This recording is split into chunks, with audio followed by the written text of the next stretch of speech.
Chapter 14. Crisis of Confrontation. Year 0002, April 2nd. Sephiroth leaned against the white-grey corner support of the wall, arms crossed over his chest. It was a carefully chosen position, so that he would not easily be noticed through the windows that formed the majority of the interior walls. Vieri was a silent shadow at his side, having well learned his stay command by now. The only sound was the occasional click of his shifting claws, or the rasp of his beak against his feathers. While Zack could not see him, Sephiroth could see Zack perfectly. This corner of the 49th floor was home to a sunken area in which a single metal table and its accompanying benches took up space. The windows had a panoramic view of Midgar beyond. One pane was etched with the words Shinra Electric Power Company, as if to remind everyone within and without who ruled here. Zack stood there, his hands resting lightly on the glass as he peered out.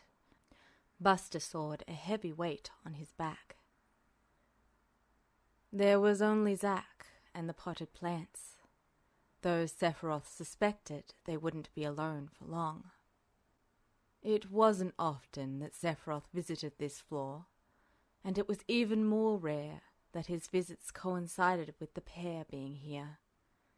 For reasons unknown, Zack had stopped lurking around the floor at almost every moment of every day, and instead seemed to prefer spending time out in Midgar with Cloud. It was another piece to add to his ever-growing pile, a pile Sephiroth spent more time sorting through than anything else these days. There was nothing quite so indefinable and interesting as Cloud's strife. Sephiroth glanced towards Zack again. He hadn't moved, not even an inch. There was something strangely melancholy about his posture, about his solitude. Zack Fair was not a creature prone to loneliness, but in this moment he seemed almost wrapped in it. It wasn't a mystery as to why he stood there, one hand fingering the cross-shaped scar on his cheek. Sephiroth closed his eyes and tilted his head back. Ever so quietly that he almost missed it, there came the faint tap-tap sounds of someone walking closer. They were coming along the hall around the corner from him, and so would not see him, but a part of him expected that the visitor would know he was there anyway. Cloud Strife. He had no idea how he knew the footsteps belonged to him, but he did. It was an undeniable sense of knowing, just as undeniable as the strange sense that he was drawn to Cloud. No matter what he tried or did, the boy with the wild blonde hair and desperate eyes would not leave his mind. Cloud plagued his steps just as surely and persistently as the little black chocobo. The battle at Fort Condor had done nothing to assuage Sephiroth's curiosity. In fact, it had only served to arouse it further. The sounds of footsteps stopped, and Sephiroth could imagine him standing at the top step, soldier longsword on his back. Though he said nothing, Cloud's presence alone stirred a reaction from Zack, and Sephiroth listened to his heavier tread as he crossed the floor. "Hey, Cloud. I think I'm going to go down and visit Aerith. I'll see you later, okay?" Sephiroth stepped away from the wall and around the corner. There came a faint rustle as Vieri lurched to his feet to follow, his still-growing feathers ruffling busily. Cloud's back was to him, just as he'd expected. Zack stood beside him, one booted foot resting on the top step, and his hand extended to rest on Cloud's shoulder. Zack's gaze flickered to Sephiroth momentarily before he looked back to Cloud. Sephiroth had no way of knowing if some sort of communication passed between them. But a moment later, Zack gave Cloud's shoulder a further pat before he stepped up and walked away. Cloud's head turned, tracking the soldier with his eyes. Looking after Zack, Sephiroth said, "Angeal died 1 year ago." Sephiroth shifted his gaze back to the tense line of Cloud's shoulders. "Today." He refused to acknowledge the hurt that coiled deep in his chest as he watched the back of that blonde head impassively. Veery came to pause at his side, dark eyes trained on Cloud inquisitively, from where his head bobbed around Sephiroth's thigh. Cloud turned to him and regarded Sephiroth for a weighty moment, before he looked down the corridor where Zack had disappeared. "He will be okay." The words were said with a surety and deliberation that left no doubt that Cloud believed them. "But will you?" The thought snaked into his mind, as if from nowhere, and Sephiroth honestly couldn't fathom where it had come from. After all, he had no reason to be hurt or upset, and therefore no reason to ponder the question. He frowned faintly at the blonde, then tilted his gaze back up towards the corner Zack had disappeared around. "I don't believe it is in Zack's nature to think in measurements of loss," he said by way of agreement. Zack would, undoubtedly, be back to his cheerful, energetic personality before the day was out. All the same, it provided a chance to try and crack the mystery of this particular infantryman again, and Sephiroth was willing to take the opportunity. He just had to figure out how to go about it. He tightened his hand momentarily on Masamune's hilt. As Lazard had put it, such things were best left to moments of leisure, and Sephiroth had one such moment right now. The floor was empty, as far as he knew. It was one of those rare occasions where all the other soldiers were going about various duties or enjoying their own leisure time. It was a time when, in the past, Genesis and Angeal would corner him, and together they would come here, to the training room, and avail themselves of the equipment. Something bright and sharp pinched in his chest, and Sephiroth had a moment to wonder if the previous thought was correct, before he shoved it back down. Genesis and Angeal had chosen to desert him, so why should he care any further about the matter? Still, something made Sephiroth's eyes land on the nearby door, on the vivid blue light and the words glowing on the metal. He frowned at it, a part of him hesitating. It felt almost too much like Angeal and Genesis again, like letting someone too close. Not that he cared to admit that closeness anymore. They were traitors, to Shinra, to him, and they were dead. A year ago today. It was nothing special, just a want to match his skills again, as he'd thought months ago at Fort Condor. It had nothing to do with the passing of the only two friends he'd ever had. Sephiroth slanted a glance back at Cloud, then looked at the nearby door to the training room. "I had thought we could match swords again," he offered, "since our last match was interrupted." Veery reached up to nip at his glove, though Sephiroth ignored the young chocobo. A part of him wished he had just turned and left as abruptly as he had arrived, but he refused to back down from this puzzle. There were no pressing matters for him to attend to regardless. Cloud's eyes flew to him, and another weighty pause stretched briefly between them. I would like that.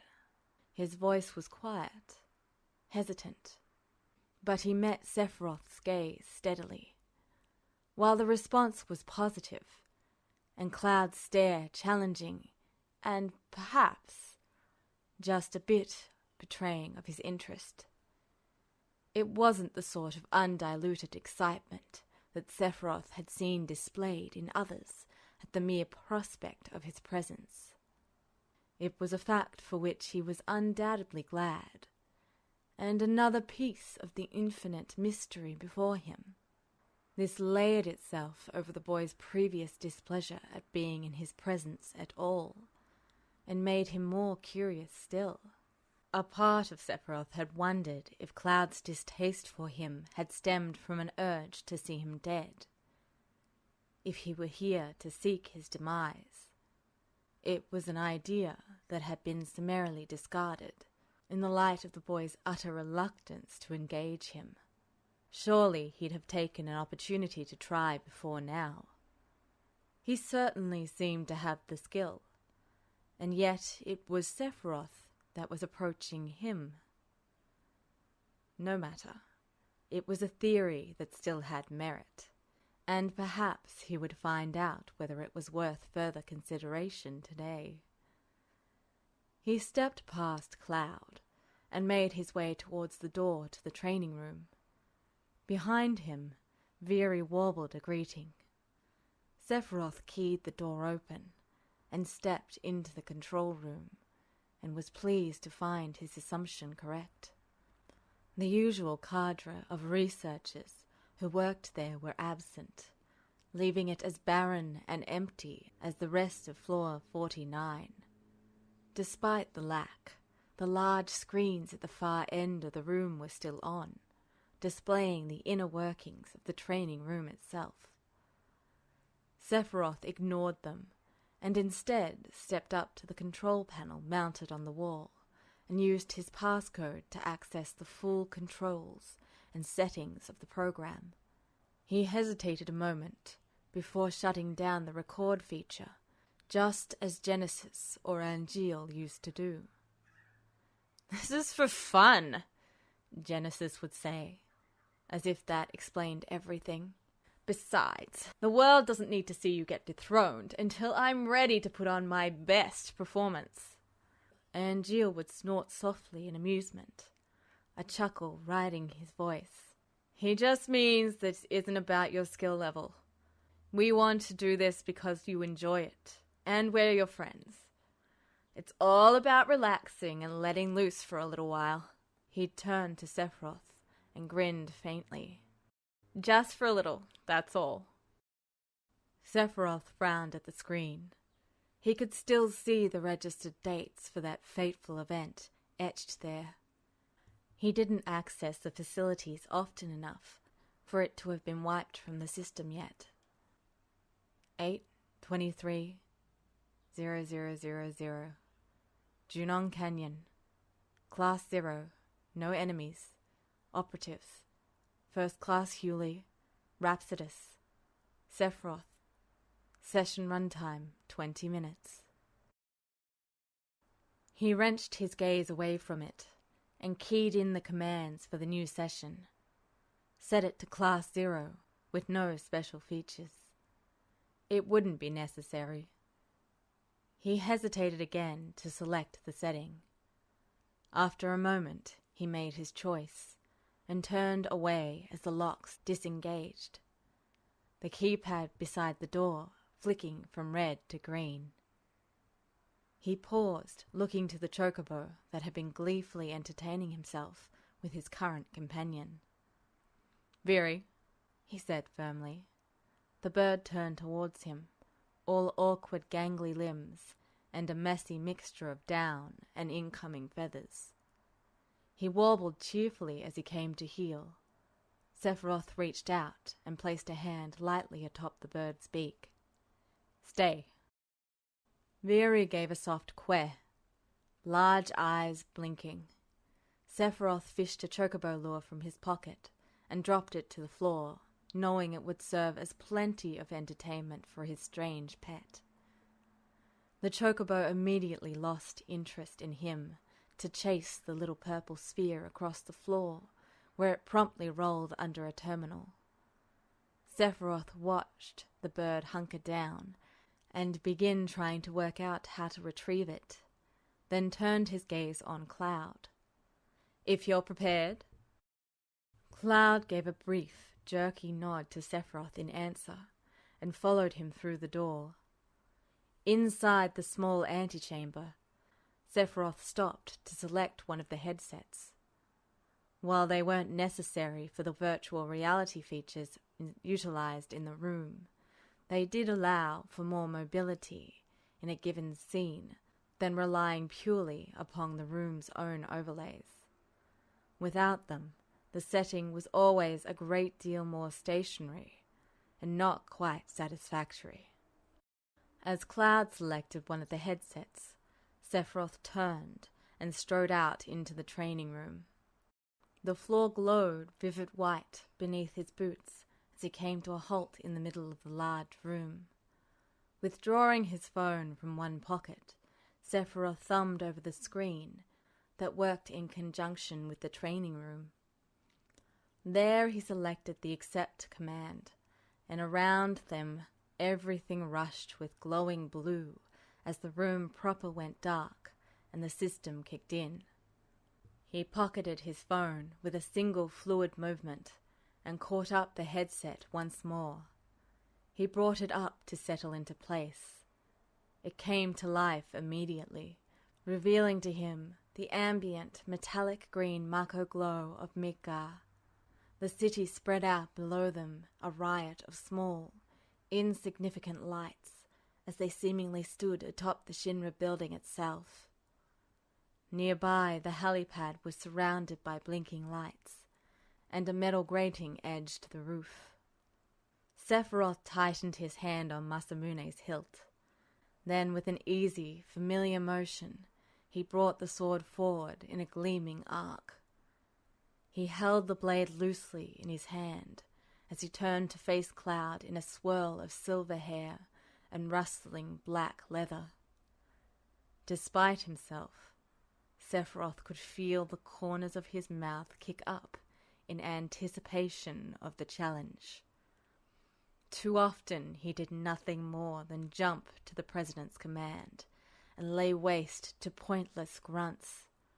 It was rare that he had the chance to cross swords with someone that could put up even the slightest bit of challenge anymore.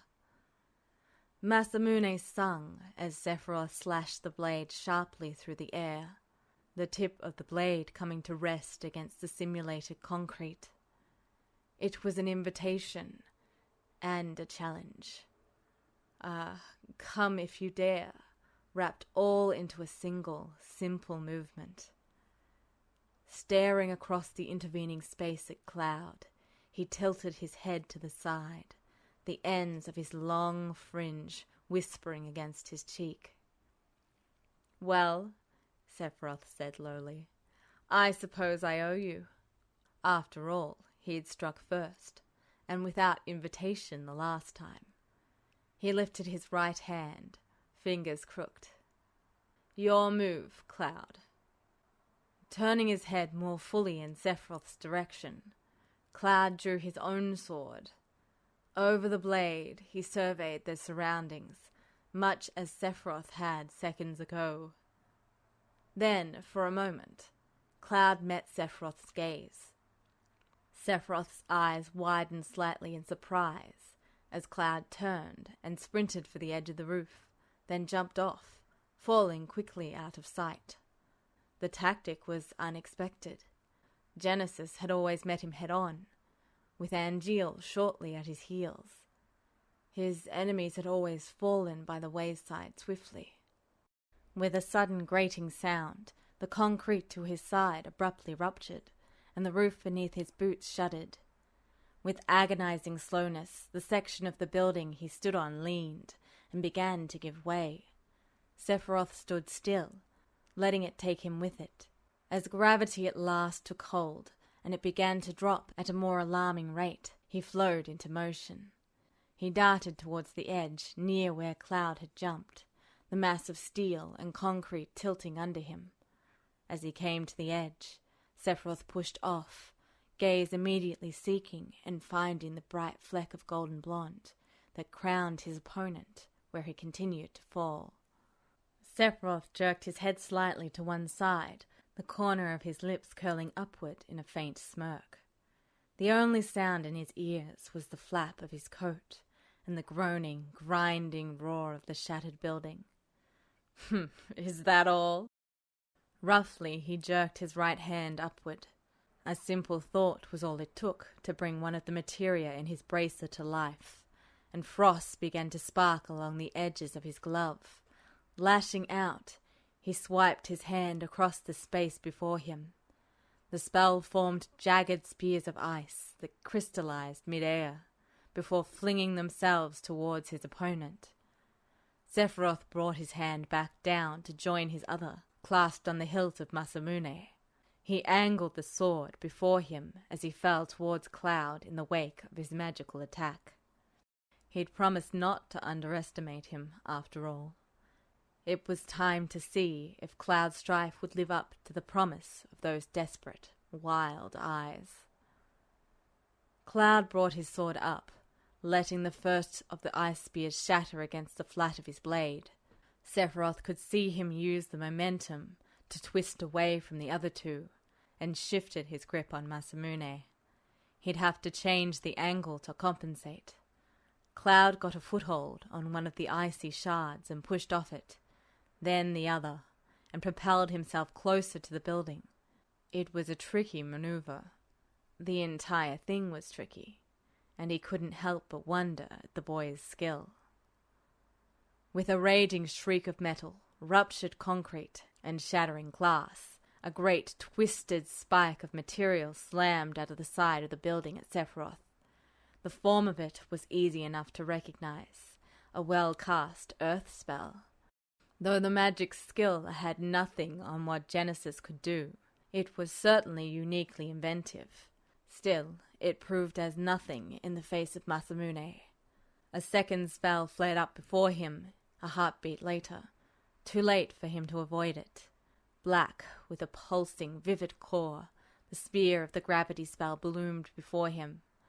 Sephiroth had a moment to be impressed with the quick, precise spellwork before it caught hold of him. Sephiroth's breath was forced from him by the crushing pressure. His rib cage felt as if it were compacting, and he couldn't quite manage to pull in another breath.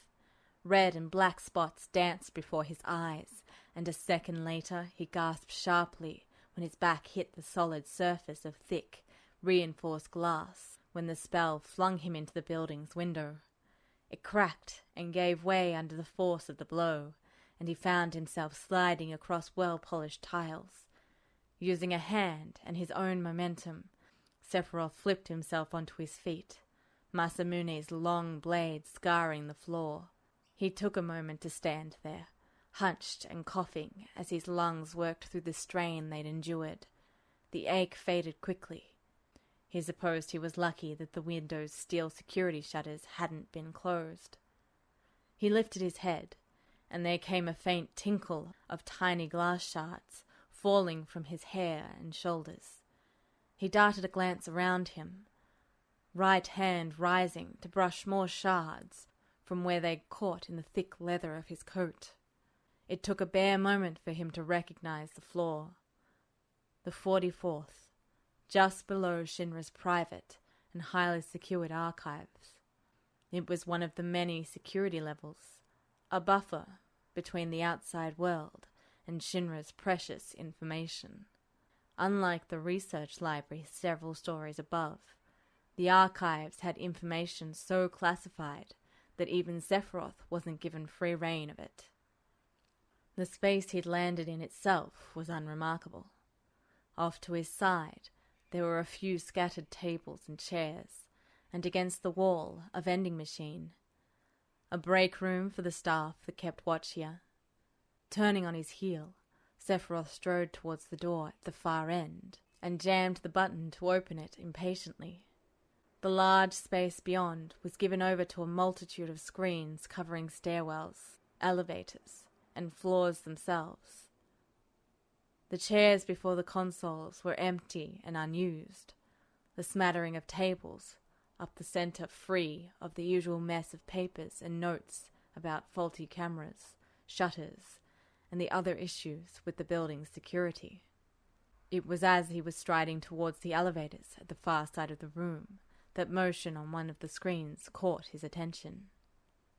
There, darting towards the elevator bay, was his opponent. Even as he watched, Cloud used his sword to neatly rend the closed door before he jumped down the shaft. It was a daring move, and not one a particularly inexperienced fighter would take. It took a certain amount of aptitude to be comfortable in that sort of space, or a great deal of bravery and stupidity.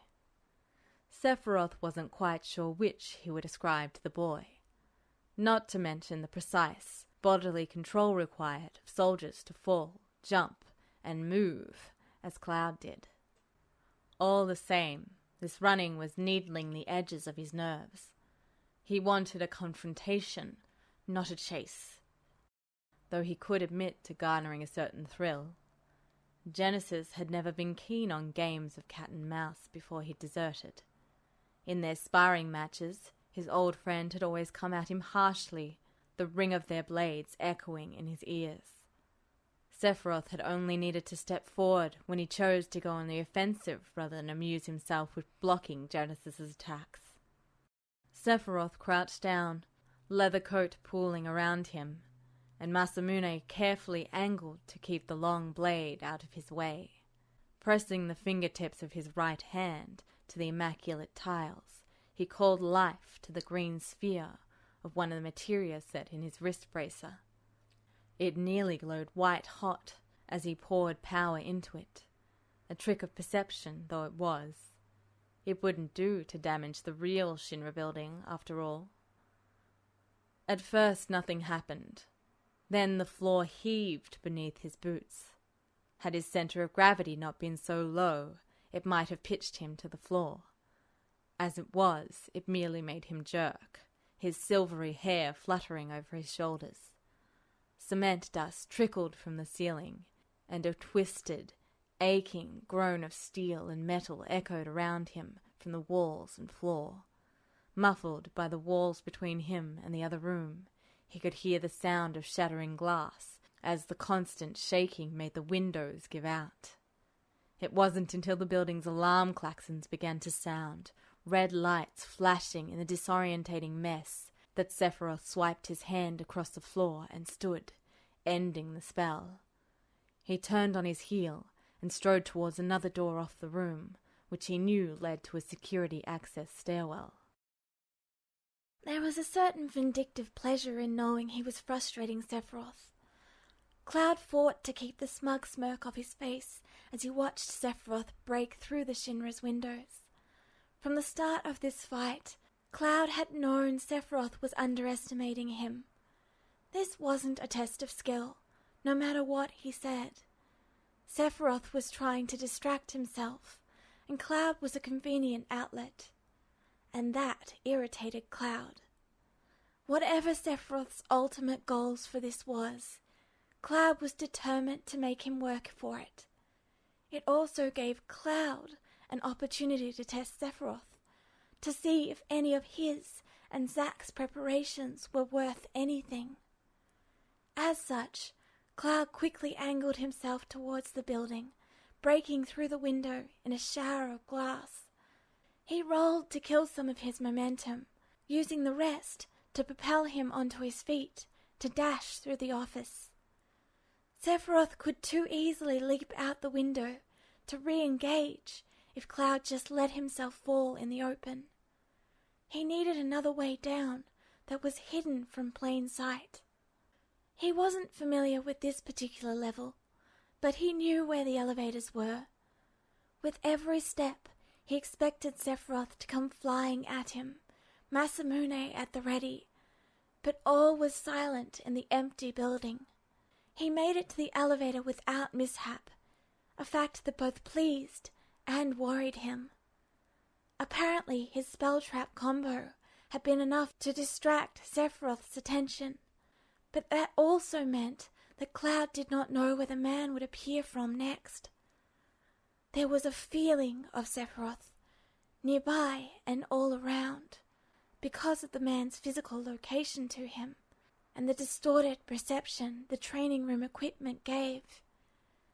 The incongruity made it so that there was no way to pinpoint where the pressure was coming from. Cloud ignored the sensation. The fireblade materia in his sword was glowing even before he reached the elevator doors. He could feel the heat radiate off the blade, and didn't pause in his stride as he made a few quick, precise slashes in the metal. Zack had tried to explain a bit about the fusion experiments soldiers did for the science division, but he hadn't known how much of it worked. He rarely experimented, leaving it to the materia junkies. In Cloud's time, with the fall of the soldier program, it seemed the test materia had been lost or destroyed by the time Cloud had become heavily involved in their use. Yuffie had never mentioned them either, which meant they were probably the most successfully guarded secret Shinra had ever kept. He wasn't sure if the idea was more amusing or depressing, considering what other secrets of Shinra's he'd seen uncovered. He'd finally gotten the hang of using materia in the limits of the training room, so a repeat of their first disastrous session hadn't yet occurred. More to the point, he and Zack had worked on his knee-jerk reaction to Sephiroth's attacks. He was thankful they had. It was much easier to relax, to think ahead in this fight, when he wasn't so wound tight, waiting for Sephiroth to strike first. The elevator doors buckled easily from his assault, and Cloud leapt lightly into the shaft. His luck held as the elevator on this side of the shaft was above him. The other elevator was stopped on a floor far below, out of the way of his straight drop to the ground floor. It all seemed to be going well. Too well, Cloud discovered, as without any warning the entire elevator shaft shuddered violently. A moment later he was forced to twist his body away from the walls as they buckled and bulged, large metal beams breaking off to fall clanging down the sides of the passage. The entire Shinra building was shaking and trembling from the tremor. Cloud cursed tensely as the door to the floor he was passing was forced into his path due to the sudden warping of the doorway. It clipped him on the shoulder and caused a flare of pain to race down his arm. He stubbornly kept the grip on his sword, but didn't have time to do anything more, as something came up from below to strike him hard. His breath was knocked from his lungs, and he curled around the surface he found himself laying on, as further debris from above rained down on him. There was a ringing clang as the door followed him down, wedging itself against the wall and providing some protection against the shards and beams of metal that were falling like rain around him. The deafening noise seemed to last for minutes before silence slowly returned. Cloud sucked in a painful breath, and he pushed against the surface he was lying on with one gloved hand. Above him there was a groan and screech of more metal scraping against metal as he levered the debris-covered door off of him. It settled to one side with another clang, allowing him to breathe a little easier in the stuffy air.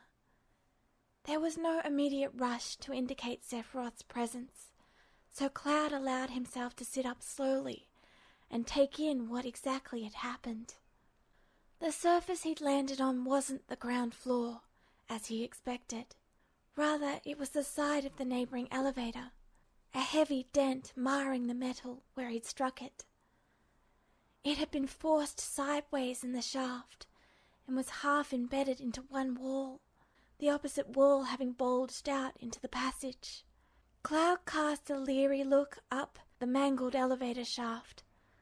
Light was spilling in from ruined doorways all along the passage, and a dozen floors up, the other elevator sat jammed against its ruined rails. If not for the emergency brakes forcing it to a premature stop, it might have crushed Cloud between the two cars. A few wires sparked overhead, sending tiny showers of electricity into the air that faded quickly. A soft tink, tink, tink indicated a last loose piece of debris knocking against the side of the passage as it fell. Cloud let out a breath of laughter. Of course Sephiroth would do something crazy in response to his retreat. The man had wanted a confrontation, sword to sword, and while he wasn't against giving that to him, he also didn't want to make it too easy. Whatever Sephiroth thought he knew about Cloud, Cloud wanted to make him rethink. It's safer if he doesn't know what to expect. One hand ran through his hair to free it of the clinging bits of rubble as he stood up. It was too risky to try to continue his descent in the elevator shaft. The damage it sustained made it dangerous enough, but Sephiroth could strike with another quake spell that would leave Cloud defenseless in the confined space. He didn't resheath his sword. That would be foolish in any fight with Sephiroth, and instead leapt for the back wall of the elevator shaft. He kicked off and rose high enough in his trajectory to reach the doorway above him. The doors here were warped as well, one wedged so tightly it would be a wasted effort to try to budge it. The other succumbed to his kick as he used his momentum to continue forward. A glance at the wall told him he had made it to the 27th floor, one of the mundane office levels of Shinra Tower. He'd hoped to get to the ground level in time to disappear into the city. Cloud wasn't done playing this game with Sephiroth yet. He could still lead a merry chase from here. Compare the reactions of this Sephiroth to see how close they were to the simulation, how far they were from the others. If nothing else, perhaps Cloud could frustrate Sephiroth into giving a clue to his current state of mind. He ignored the small part of him that mocked his rationalization, that he was only denying Sephiroth's will out of spite. The stairwell was full of noise aside from the usual hush of ventilated air. It groaned and creaked, echoed hollowly with the sounds of moving debris and a wretched sort of brittleness. There were cracks in the stairs that proved the effectiveness of his attack. The structure itself was weakened, and were Sephiroth a lesser man, he might have been unnerved or even afraid. He was not, however, and it was with even, measured steps that he descended. His footsteps echoed, over-loud, in the near silence that pervaded the seemingly endless stairwell. Somewhere, a ventilation fan stuttered a sharp staccato, thwack, thwack, thwack, the sound growing closer as he hit a landing and turned the corner to continue his descent. The doors he passed were warped or nearly off the wall completely. Beside the doors, the keypads flickered fitfully between an unlocked green and a locked red. The utter wanton destruction satisfied something that lurked in the depths of Sephiroth's mind, since he was old enough to understand the concept. There was, perhaps, a good reason that Genesis and Angeal had always preferred other vistas. Sephiroth had never been afraid to get a little more violent than necessary when let loose on the Shinra building simulation, or even Midgar itself. It was an ill-suited, petty sort of vengeance, a way to let out some of the rage and hatred that simmered at the back of his mind, railing against his probationers. An entire section of the stairs had given way at one point, and Sephiroth stepped off to fall and land on the broken rubble beneath. At another point, he had to jump into the gaping chasm at the middle of the spiral stairs and free-fall a few floors. He caught on the edge of the railing and swung himself back into the stairs to begin his descent again. It was a long and tedious process, and Cloud could be anywhere at this point. Still, something drew him on, drew him down, and Sephiroth was content to follow the whim. Despite his frustration, there was no hurry. There was only the irritating sound of the alarms, the flickering red of the lights, and the endless set of stairs spread out before him. A bit of concrete clanked tonelessly against the metal railing somewhere above him, a crumbling breath of dust falling nearby, and he stilled his pace. Masamune was a well-known weight in his hand, carefully angled to keep it from scraping or dragging. Each time he set his boot down, perfectly placed, the sound seemed to ripple and spread. He was reminded in a brief flickering brightness of a night of downtown spent with Angeal and Genesis, very similar to this. Angeal had been telling him about a child's game that he played with the other children in his hometown, and Sephiroth had been enthralled by the tale, if only because he wondered what it was like to play, to have a home, a place you belonged. "One of you covers your eyes and counts," Angeal had said, "while everyone else goes and hides. Then the person left behind has to find the hiders while they try to get back to the base."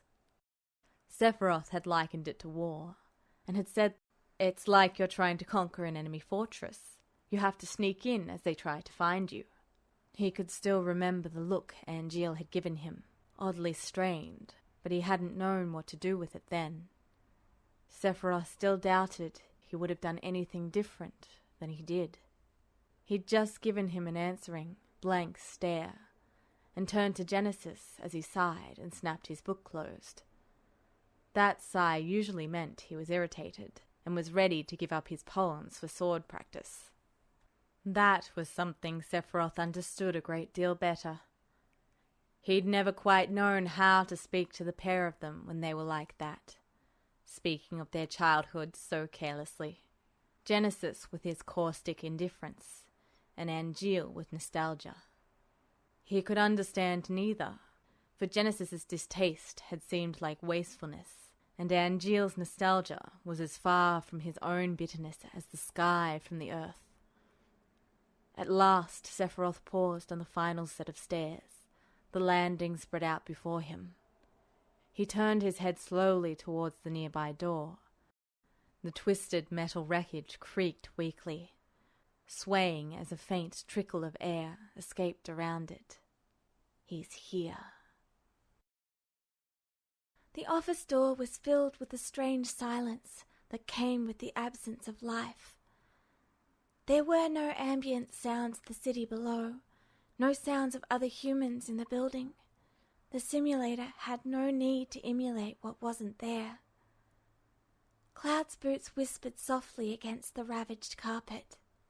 The details of the simulation was unparalleled, with papers scattered about, pens and pencils lying haphazardly on the floor from toppled desks.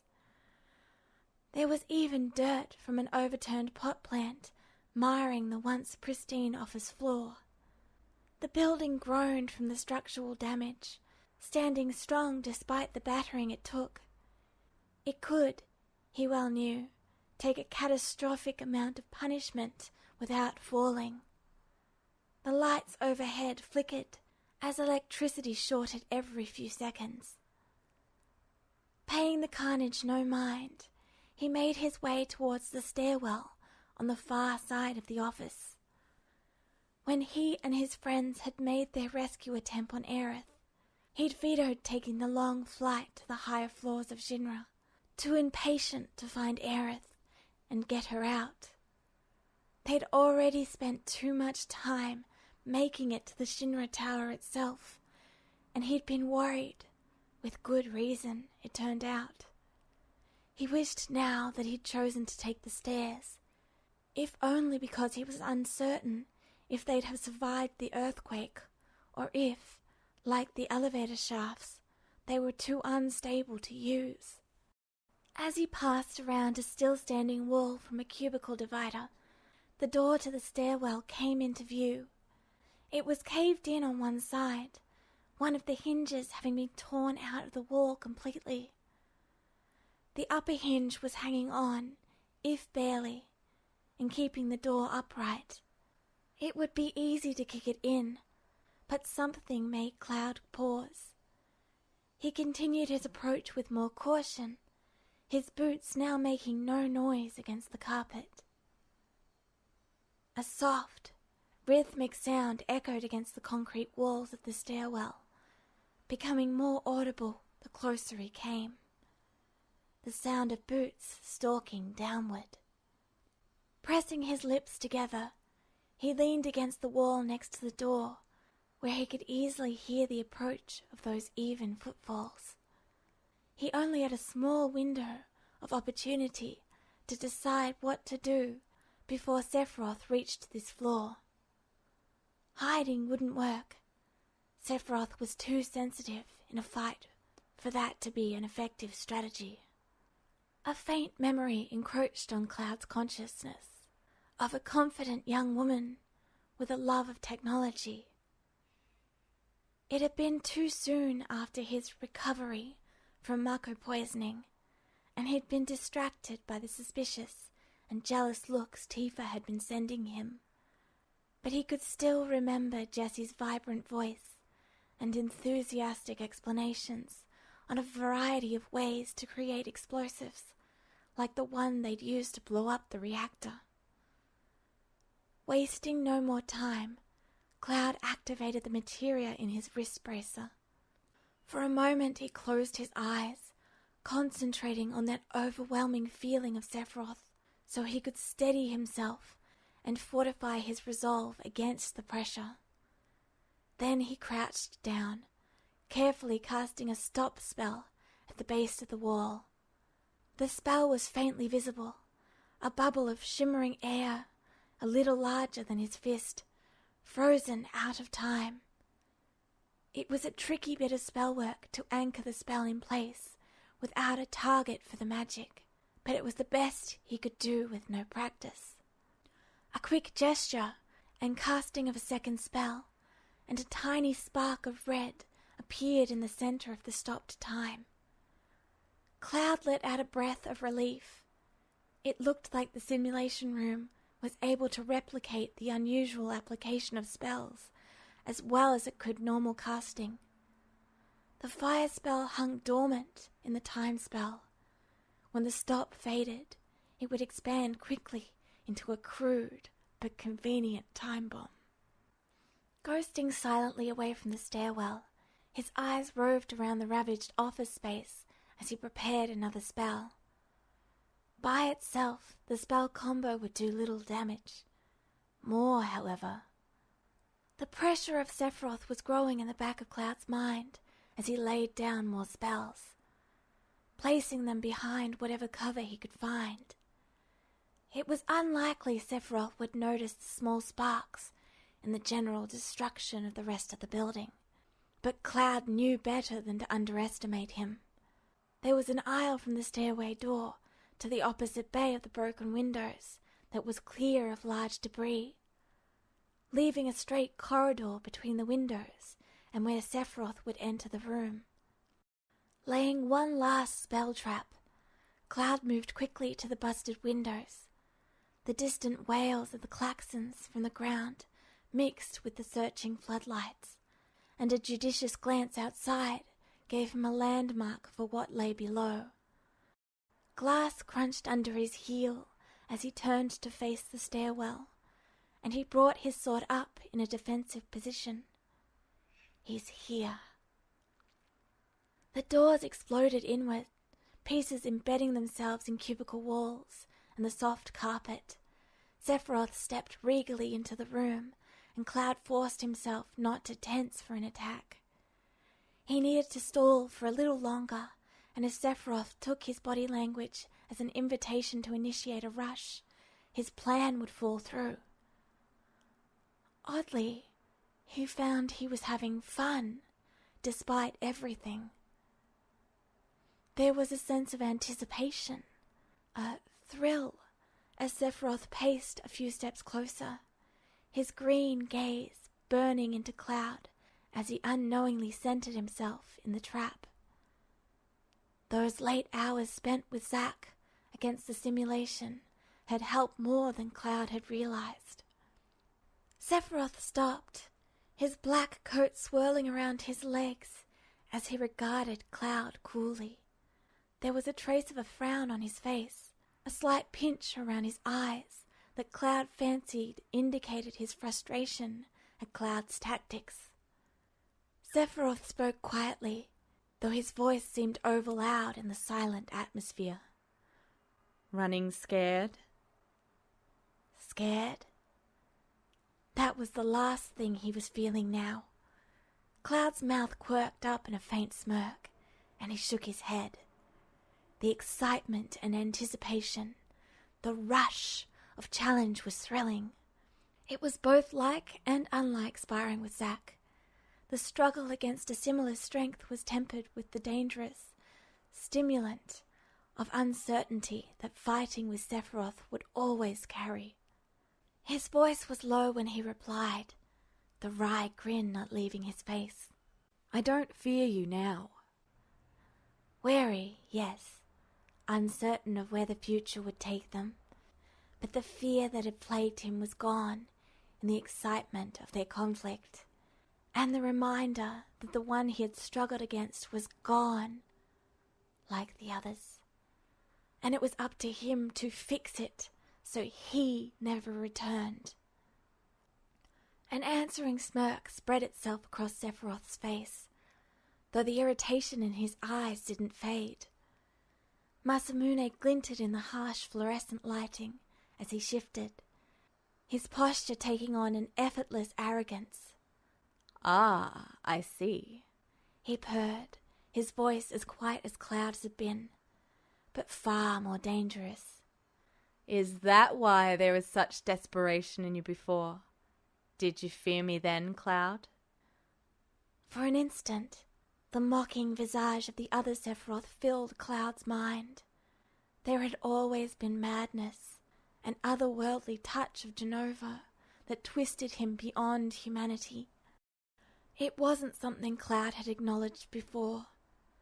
Now, however, he could see the differences between them. The other had been as alien as the one he claimed as his mother. This Sephiroth was alike in look, but there was color, mobility, life in his face, and his movements, while quick, was still that of a man. His chest rose and fell beneath his liver coat, and there was a thin layer of dust scuffing the top of his black boots. He was touched by his surroundings in ways that the other had been above. Sephiroth was here, not the ghost who haunted Cloud's memories. He drew in a slow, steadying breath, then met Sephiroth's gaze dead on. Time was just about up. Not you, he replied, quiet but firm. With a quick whirl of his sword, he jammed it into the floor to brace himself with, and had a brief second to see Sephiroth's eyes widen faintly in surprise. Then the stopped fire spells began to explode around the silver-haired man. They didn't all go off at exactly the same time like he'd hoped, but they were close enough to create an inferno in the dilapidated office.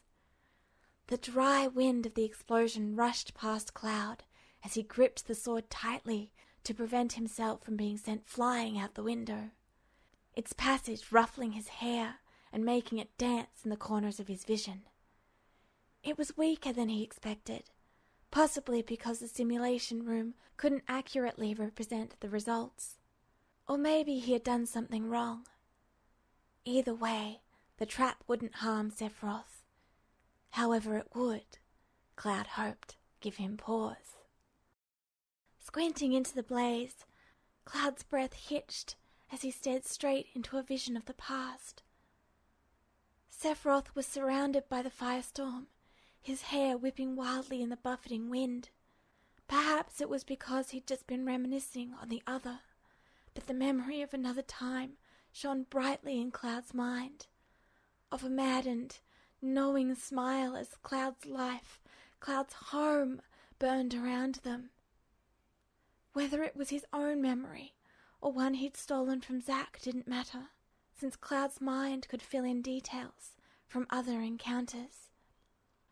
He couldn't find breath around the sudden lump in his throat, grip tightening on the sword hilt under his palms. He hadn't intended the similarities. Amidst the maelstrom, Sephiroth stood tall, his head bowed against the surprise of the attack. Cloud fought against the instinctive urge to turn and flee, forcing his mind away from the past as he really looked at Sephiroth. Yes, the scene was similar, but he could see a shimmer along Sephiroth's skin, indicating the presence of a spell that prevented the flames from damaging him, a detail the other had not needed. There was the faint scent of singed leather in the air, from where Sephiroth's spellwork hadn't been quite fast enough to protect himself. A moment later, Sephiroth's head rose, and his striking, burning gaze bore into Cloud. There was anger there, now prominent and obvious in the crease of his brow and the unhappy turn of his mouth. It sparkled in the depths of that cat-like gaze, warning Cloud that retribution would be swift and unmerciful. But there was no insanity there, no alien abandon that had set the other's eyes apart, even back then. A materia flared in Sephiroth's wrist bracer, followed by a blast of freezing air. The fire was immediately snuffed out, frost and ice covering every inch of the office floor. It sparked and glittered in the lighting, creating a shining contrast from the twisting flames that had preceded it. No steam rose. As if it had been a signal, Cloud wrenched his sword free and dove out the window. His heart was pounding in his ears, a slight headache forming just behind his eyes as he struggled to shake himself from the intensity of that exchange. Sephiroth wouldn't allow the game of cat and mouse to continue, and Cloud wasn't inclined to press the point, but he needed to get to solid ground before confronting Sephiroth directly. His point had been made. Sephiroth couldn't pretend he knew Cloud, that he could anticipate Cloud's actions or skill. The cool air ruffled his hair as he picked up speed, the ground below rushing to meet him in a grey blur. A loud groan and shriek of protesting masonry alerted him, and he twisted around in midair, sword at the ready. Instead of Sephiroth himself, a massive chunk of the building had broken off, the smoothly cut edges a telltale sign of Masamune's strike. It hurtled towards him, its momentum spinning it deceptively gently through the air. Assuming Sephiroth was using the debris as a cover for another attack, Cloud flicked his sword out quickly to sink it into the concrete as it tumbled close enough. Matching its momentum, he swung his feet down to rest on the surface and cast his senses around for Sephiroth's next move. When the spin brought him parallel with the Shinra building again, he kicked off, his sword coming free with a snick sound he could hear, even over the cacophony of the klaxons and falling masonry. He was just in time, as the mass was split neatly in two by a slash from Masamune. Sephiroth rushed him from between the two halves, and Cloud brought his sword up to block the harsh blow. For the first time in this fight, he was awarded with the unique ring of Masamune as it met his own sword. Looking into Sephiroth's eyes again, for a moment, his heart gave an extra beat of relief at their sane countenance. Cloud shoved hard with his blade, ending their brief stalemate and creating some distance between them. He landed on the ground amidst the crushing rubble of the building, Sephiroth alighting several feet away with his usual grace. For a moment there was chaos as the debris bounced and rumbled around them. Cloud waited patiently for the commotion to end, never taking his eyes off Sephiroth's tall form. He would prove, to himself and to Sephiroth, how different he was now, how much he'd grown beyond the broken man he'd been before. The last piece of the building hit the ground with an explosive rumble, close enough that the backwash sent Sephiroth's hair fluttering around him. It was as if another piece of the puzzle had slotted itself into place. The creative spellwork Cloud had displayed moments ago was certainly not something taught to the low-grade troops. Regular bombs, yes, but explosives that required materia use. Soldiers and captains, perhaps, but it was unlikely in the latter's case, and uncommon in the former. Sephiroth doubted that Zack had taught it to him either. It wasn't really Zack's style. Out of all the soldiers Sephiroth had known, it had been Genesis who was the best versed in materia use, though Sephiroth could command them well himself. Zack, like Angeal, was much too forthright for such trickery. The point of Masamune's blade grated against the concrete as Sephiroth brought the sword up, then further to bring the hilt above his shoulder. Gripped in both hands, he angled the point of the long blade towards his target, eyes narrowing slightly. Whoever, or whatever Cloud Strife was, he was not normal or average by any definition of the term. His files may claim otherwise, but the proof was in his actions.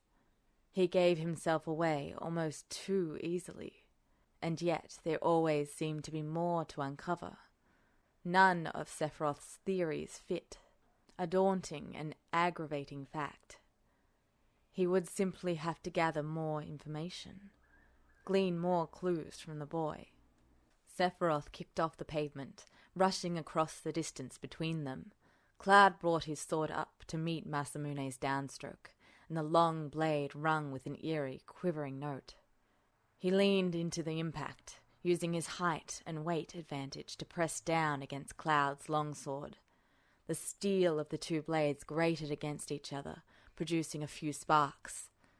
Cloud looked up to meet his gaze, expression clear of the desperation and unforgiving fear of their first clash. Neither was there the baffled terror and determination of their second. Instead, he wore a look of concentration, though challenge edged it. For a moment, Sephiroth lost sight of his current battle. That look, so like Genesis. With surprising strength given his stature, Cloud pressed forward against their locked blades, hard enough to push Sephiroth back. The boy swirled his sword, bringing it right back in a hard slash that Sephiroth caught on Masamune. As quickly as the ringing clash of blades came, Cloud swept his sword away and snaked it around the other side. Sephiroth whirled to catch the attack again, and in the slight lull as Cloud reorientated his attack, struck out. Again and again Masamune rang out, singing through lightning-quick arcs as Sephiroth pushed Cloud back. Cloud ducked under his swing, leaving Masamune to score a long gash in the ground. It was so strange how a snip of a boy could keep pace with him, match his strength in ways no other really had. Not even that woman from Avalanche. How could Cloud do it? Sephiroth forced a sidestep again, brought Masamune up to catch the next incoming blow. To his surprise, he found himself being driven back under a sudden, fierce barrage of whirling attacks. He twisted around again and caught another incoming diagonal slash, flicked it aside, and ignored the ragged gash it cut into the ground. Sephiroth swung Masamune in low, and caught Cloud's next downward slash with his own, forceful upward one. The boy was sent flying backwards to hit the ground hard, skidding on his back for a few feet. Sephiroth lunged forward in immediate pursuit, Masamune singing hungrily through the air. Cloud curled his legs in on himself and kicked Masamune aside. In the same movement he flipped back to his feet, his sword covered in swirling red-orange flames. For a moment the image was overlaid with Genesis' blazing red sword and his smug, challenging smirk. It was enough for the blow against Masamune to throw Sephiroth even further off balance, and he was forced to leap backwards to get clear of the next swing. Cloud pursued him, and Sephiroth twisted Masamune around to a vertical hold to brace the blunt edge of the blade against his forearm as he caught the attack. Flames licked between them, burnishing Cloud's face and blurring the lines of past and present once more. Sephiroth's boots grated against the concrete as his stance slipped just a little before firming again. As the spell began to fade away, leaving only the clatter of their locked blades, Sephiroth met Cloud's gaze. "Impressive," he said lowly. It took a great deal of concentration and knowledge to work materia under the best conditions, to work so quickly. "You're nothing like I expected." At every turn, Cloud had defied expectations. Sephiroth had expected the boy to fade from his mind after Mediel, had expected the intrigue to die once they returned to Midgar, expected his previous test to conclude Cloud's talent a fluke, had expected to get some sort of answer from this latest confrontation. He was given nothing but more mysteries and the aching burn of memory. Perhaps Cloud's strife was just a ghost come to haunt him for his weaknesses, to taunt him with the past. Cloud's chest rose and fell as he breathed deeply. His eyes never left Sephiroth. In a second, Cloud wrenched his blade away and renewed their battle, the ring of swords echoing down the empty streets as they fought in lightning-quick exchanges. Their fight had taken them further from Shinra Tower's imposing presence and out into one of the business sectors on the plate. With irritating ease, Cloud utilized the tall buildings as footholds and blockages as he continued to engage Sephiroth's blade. Breaking away, they came to another standstill, and Cloud took the time to respond to Sephiroth's comment. "Who are you thinking of? To expect anything at all from me?" His boots scraped against the stonework as he moved, the tip of his blade never wavering from where it pointed at Sephiroth. Sephiroth stepped forward with another attack that Cloud ducked under. Cloud swung back, Sephiroth turning away from the blow and charging one of the materia in his bracer. He ducked under another swing and sent a sheet of ice along the ground that had Cloud leaping upward to kick off a nearby lamp post towards him. Sephiroth looked up, following the trajectory of his leap, and brought Masamune up just in time to clash again. Cloud used his momentum to flip over Sephiroth, bringing him to stand at his back. "I've fought many skilled opponents," Sephiroth said in the lull that followed. Elfe, Genesis, and Gil. Cloud himself now added to the short list of those challenges that Sephiroth found worthy of acknowledgement. Elfe, with her disconcerting, unfathomable strength and disruptive, disturbing questions. Genesis, with his constant need to prove himself, to be the hero. The last time they faced each other, Sephiroth had told him he could have the title. It wasn't something he wanted, anyway. He'd rather have had them still there with him. And that realization was as achingly bright now as it had been then. His temper flared briefly at the thought, and Sephiroth whirled to lash out with Masamune. Cloud skipped to the side to avoid the blade. The building beyond them wasn't so lucky, as it crumbled with the grinding of collapsing masonry. Sephiroth turned narrowed eyes at Cloud. "Do not presume to think yourself special." My expectations lie only in your skills." Dust swirled around Cloud from the collapsing building, concealing both him and Sephiroth. Through the dust, Cloud unleashed a torrent of lightning bolt attacks. Sephiroth leapt up and away from them, only to meet Cloud mid-air. As he brought Masamune up to attack, Cloud hooked a foot around to kick at his elbow. Instead of connecting with the vulnerable joint, Sephiroth used Masamune to deflect the blow, and Cloud used it as a lever to flip away. "I never claimed to be special," Cloud shot back. He swept out his sword, and the ground was suddenly rent with 3 expanding slashes, travelling towards Sephiroth, who easily avoided them. "I never asked for your expectations. You came to me on your own." The sword rang again, this time accompanied by a hiss as Cloud activated his Fireblade materia. Skipping backwards, Cloud swung out again, scraping glass shards and bits of concrete and metal from the ground into the air. The heat from the flaming sword seeped into them in an instant, making them white-hot projectiles. Cloud leapt back again when Sephiroth sent a wave of cold at the shards. The now brittle fragments shattered harmlessly against the thick leather of his coat. Cloud's eyes flicked to meet his. A contemplative look flashed across his face. "You're getting agitated. Is it because of the day?" The barb struck home in a way that Sephiroth didn't want to admit to himself. "Just a bit too sharply," he said. "It has nothing to do with it. I fail to see why it should affect me. Except that it did, when coupled with the circumstances. With being here, with Cloud Strife reminding him all too hauntingly of the last time he'd faced Genesis in combat. Of the way he'd been wounded and walked away, and of his inability to help afterwards when Genesis needed him most.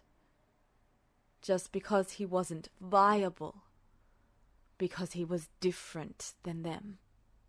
A sudden sweeping anger flared through him at the boy for making him remember the mess of emotion connected to it all, for reminding him of what he'd been unable to hold on to, for what he'd lost and would never get back.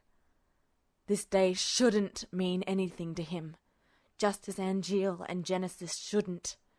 Why they couldn't just fade away from his memory as they'd done from his life he didn't know, but he wished they would. Sephiroth whipped Masamune up, the yellow materia set in it glowing as he called it to life, then lashed out with the blade. A glowing blue-white line cut through the air, and Cloud jumped backwards into the open space of Sector 8's Fountain Plaza, followed by a gout of broken concrete from where the attack sunk into the ground. The next slash Sephiroth sent after him, Cloud blocked, splitting it. It was so like that last fight on Junon's cannon that it made Sephiroth's grip tighten on Masamune's hilt as he sent the next 2 in rapid succession. Cloud turned and jumped clean over the fountain, which ruptured from the impact of Sephiroth's attack. A veritable geyser of water spurted into the air like blood from a wound. Sephiroth brought his hands up, the green sphere of his Blizzaga material blazing in his bracer, and immediately hardening the water into chunks of crackling ice, which flung themselves towards Cloud. Cloud, who twisted, hitting the wall of the stairs that led up towards Sector 1, and crouched. He pushed off to leap up the first block of ice, which shattered against the masonry, then used the one after it to propel himself higher. The next he slashed in 2. Sephiroth had already jumped to meet him, and they collided mid-air in a ringing of blades. Cloud blocked every one of Sephiroth's flurry of strikes until one of them was hard enough to send him careening to the side. He used the momentum of his twist to kick out. Sephiroth caught the kick on Masamune, but the force sent him back to land on the flat roof of the clock tower's arch, between the square and Loveless Avenue. Across from him, at the other end of the span, Cloud touched down. He saw the point of the longsword rise. It was easy enough to read the intent, and Sephiroth mirrored Cloud's move perfectly as they both pushed off in a rushing lunge at each other. Just like his last fight here. Just like with Genesis. Just like the moment where everything had begun to fall apart. Sephiroth could see the attack coming, could see where he needed to angle Masamune to block, where he'd strike his next counterattack, and yet he didn't take it. He found himself freezing in the middle of the span, hesitating. It wasn't something he was used to doing or feeling, and he found himself thunderstruck, perplexed by the riot of thoughts and emotions that it had triggered. He couldn't quite understand the sentiment or what was driving him in the moment, and by the time he mastered it, it was far too late. Silence fell upon them. An artificial wind tugged lightly at Sephiroth's black coat and rustled through Cloud's messy hair. Cloud's sword rested against Sephiroth's neck. A clear killing blow if he had not stopped the swing where he had. Not even a red line marred Sephiroth's pale neck, though the blade lightly brushed it. It was only the faintest scrape of cold steel against his neck, both exquisite and excruciating. Masamune was held still and low in his hand, the end of the blade levelled towards the stone beneath him. Sephiroth stared down the length of the longsword to meet Cloud's wide, slightly disbelieving gaze. The sword wavered slightly as Cloud released one hand from his grip on the hilt and let it fall to his side. Sephiroth tipped his head a little forward to accommodate, though his gaze never left Cloud. "You're lying," Cloud breathed, the relentless blue of his eyes boring into Sephiroth. The words struck him. His lungs felt tight. Perhaps a leftover from the gravity spell he'd been hit with earlier. Perhaps he was deluding himself more. Sephiroth could not answer. Could not find the words to deny or rebut the assertion.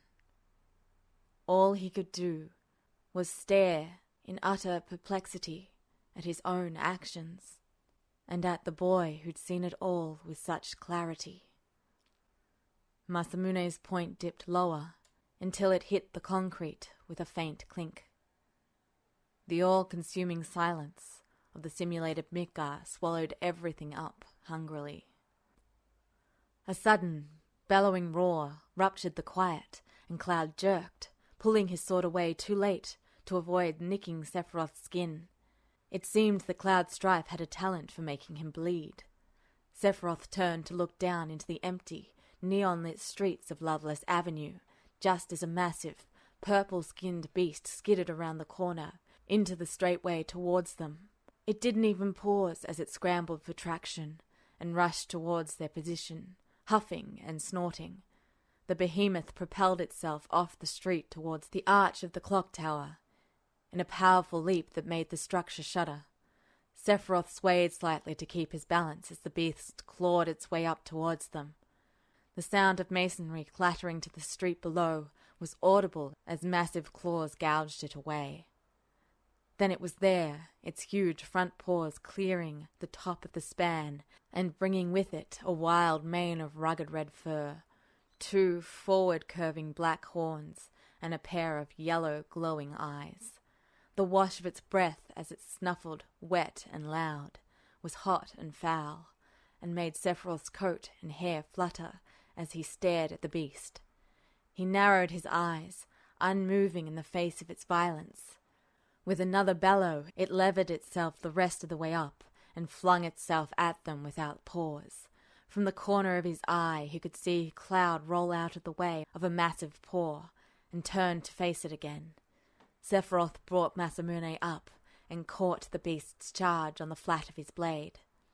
He'd fought several of the beasts in the past, when while a decent challenge, they proved nothing more than mere monsters. It was to his surprise that he felt himself being pushed back, boots skidding on the concrete. Just before the edge of the clock tower, Sephiroth reached forward and grabbed hold of one of the behemoth's black horns. Tensing the muscles in his torso, he yanked hard to the side, forcefully bending the creature's neck aside. It bellowed in rage, muscles coiling obviously beneath its vivid hide. Before it could thrash, Sephiroth shoved away, backward into the open space above the square, and let himself drop to the ground below. No matter the fact that he'd set the program to avoid monster encounters, this was no regular program. The sudden roar of the monster caused Cloud to start badly. His attention so distracted he was barely able to keep from slitting Sephiroth's throat on accident. He was unsure if he managed to prevent any damage, but Sephiroth had already turned, unconcerned, to face the rampaging beast. Cloud found himself a bit more concerned, as he had to dive to one side to avoid one of the massive paws gutting him. Much more surprising was the fact that the monster had managed to force Sephiroth to retreat. This was not going to be an easy fight. Sephiroth disappeared over the edge of the clock tower arch as the behemoth scrambled against the cracking stones. Seeing an opportunity, Cloud cast a quake spell at the vulnerable stonework. A flare of satisfaction welled up in him as the arch crumbled instantly under the surge of magic. With a howl of frustration, the behemoth fell with a thundering crash and rain of dust and debris. The ground below split open in a gaping maw of earth, and the monster fell into the fissure. Sephiroth had cast a stronger quake spell, and the walls of earth slammed together in a deafening rumble under the body of the beast. The rest of the clock tower's arc structure was too compromised to be safe, so Cloud leapt quickly away to alight on a nearby building. It lurched under him and began to fall as the ruptured ground from the spellwork damaged its foundations beyond support. He didn't wait for it to collapse. With everything around them crumbling, it was safer to either keep moving or to make his way to solid ground. Giving a quiet, irritated grunt, he jumped free of the falling structure and hopped lightly from perch to perch towards a nearby open courtyard. The behemoth snarled and growled as it scrambled out of the pit the earth spell had created, chunks of dirt sliding off its hide in a hiss and explosion of dust. The attack hadn't fazed it, and its maddened eyes focused on Cloud as he landed in the courtyard. With surprising agility, it was on its feet and charging right for him before he could prepare for the attack. Forced to retreat, Cloud dodged quickly out of the way. The beast's momentum was too great to change directions fast enough to catch him. It slammed into a shopfront, glass shattering and the awning ripping on one of the long horns. A flash of black in the corner of his eyes alerted Cloud to Sephiroth's proximity, as the man positioned himself for the beast's next charge. When the behemoth regained its feet, it shook itself roughly, saliva and dust flying through the air. The next rush came swiftly as expected, but rather than go for Sephiroth, who was closer, the behemoth bypassed him and made a direct line to Cloud. Surprised, Cloud was unable to accommodate the monster's unusual speed and get out of the way. He was forced to use the flat of his blade to block the behemoth's gnashing teeth as it slammed into him. Its breath was beyond foul, ruffling his hair and making him squint his suddenly watering eyes. His boots scraped in protest against the cobbles as he was driven back, until he managed to wrench his body to one side and scramble out of the way. While he barely had time to regain his feet, before a heavy paw was swiping at his face, Cloud's mind was clearing from his initial confusion and shock at the encounter, and he was better able to avoid the slashing claws and gouging horns that followed. That didn't stop him from casting a slightly bewildered look at where Sephiroth stood. Had he been expecting something like this after all? However, his distraction cost him, as heat gathered around him and magic brushed his skin. There was only a moment to realize the behemoth was casting a spell, before it reared up on its hind legs and bellowed. Off-color smoke poured from its giant maw. With no time to dodge, Cloud knew he was going to get hit hard. In a blur of movement, Sephiroth was suddenly in front of him, boots sliding against the cracked stonework as he brought himself between Cloud and the monster. As the first licks of white-hot sparks began to glow in the air around them, the bracer on Sephiroth's upraised right arm began to shine bright with a counterspell. A shimmering wall blossomed into life as the behemoth's attack ignited. The air exploded, the ripping blaze of the flare shuddering against the protective curve of Sephiroth's shield. Suffocatingly hot air pressed in while the stone cracked under the blistering and scorching heat. A nearby lamppost twisted, the glass shattering into white-hot shards. The light bulb inside died with an explosive pop. Belatedly, Cloud clamped his eyes tightly shut against the blinding illumination of the spell. Sephiroth's interference had shocked him, much more than the unexpected ferocity of the monster. He had no idea what had prompted Sephiroth to step in like that, but there was no time to dwell on it now. Acting quickly, while the flare still warped the air around them, Cloud ignited a spell from his gravity materia. Squinting painfully against the brightness, he pressed in as close to Sephiroth's back as he dared. He had to be careful not to disrupt the wall spell protecting them, or damage Sephiroth's concentration, if such a thing was possible. With careful precision, he cast the demi, and a second later, the attacking flare cut off. The behemoth gave a shocked roar as the gravity well yanked it clear across the courtyard and into a line of buildings. Masonry crumbled and fell onto the beast's back as it struggled to heft itself up, still caught in the spell's pull that held it down. Lowering his hand, Cloud blinked rapidly to clear his vision of the after images from the bright light. A large, dark blob in the shape of Sephiroth danced in and out of sight irritatingly, from where the man's body had blocked out the brightest part of the flare. In the distance, he could hear the snarls and crashes of the behemoth as it struggled to marshal itself. Cloud ignored it for the moment as he looked up at Sephiroth. His hand was over his eyes, and a slight frown tugged at his lips. If Cloud's sight was suffering from the backlash of the over-bright light, it was probably worse for Sephiroth, who had taken the full brunt of it. Hesitantly, and mindful of Masamune, which was still in Sephiroth's sure grip, Cloud stepped up beside him. Not taking his hands away from his eyes, Sephiroth spoke quietly. I can abort the session.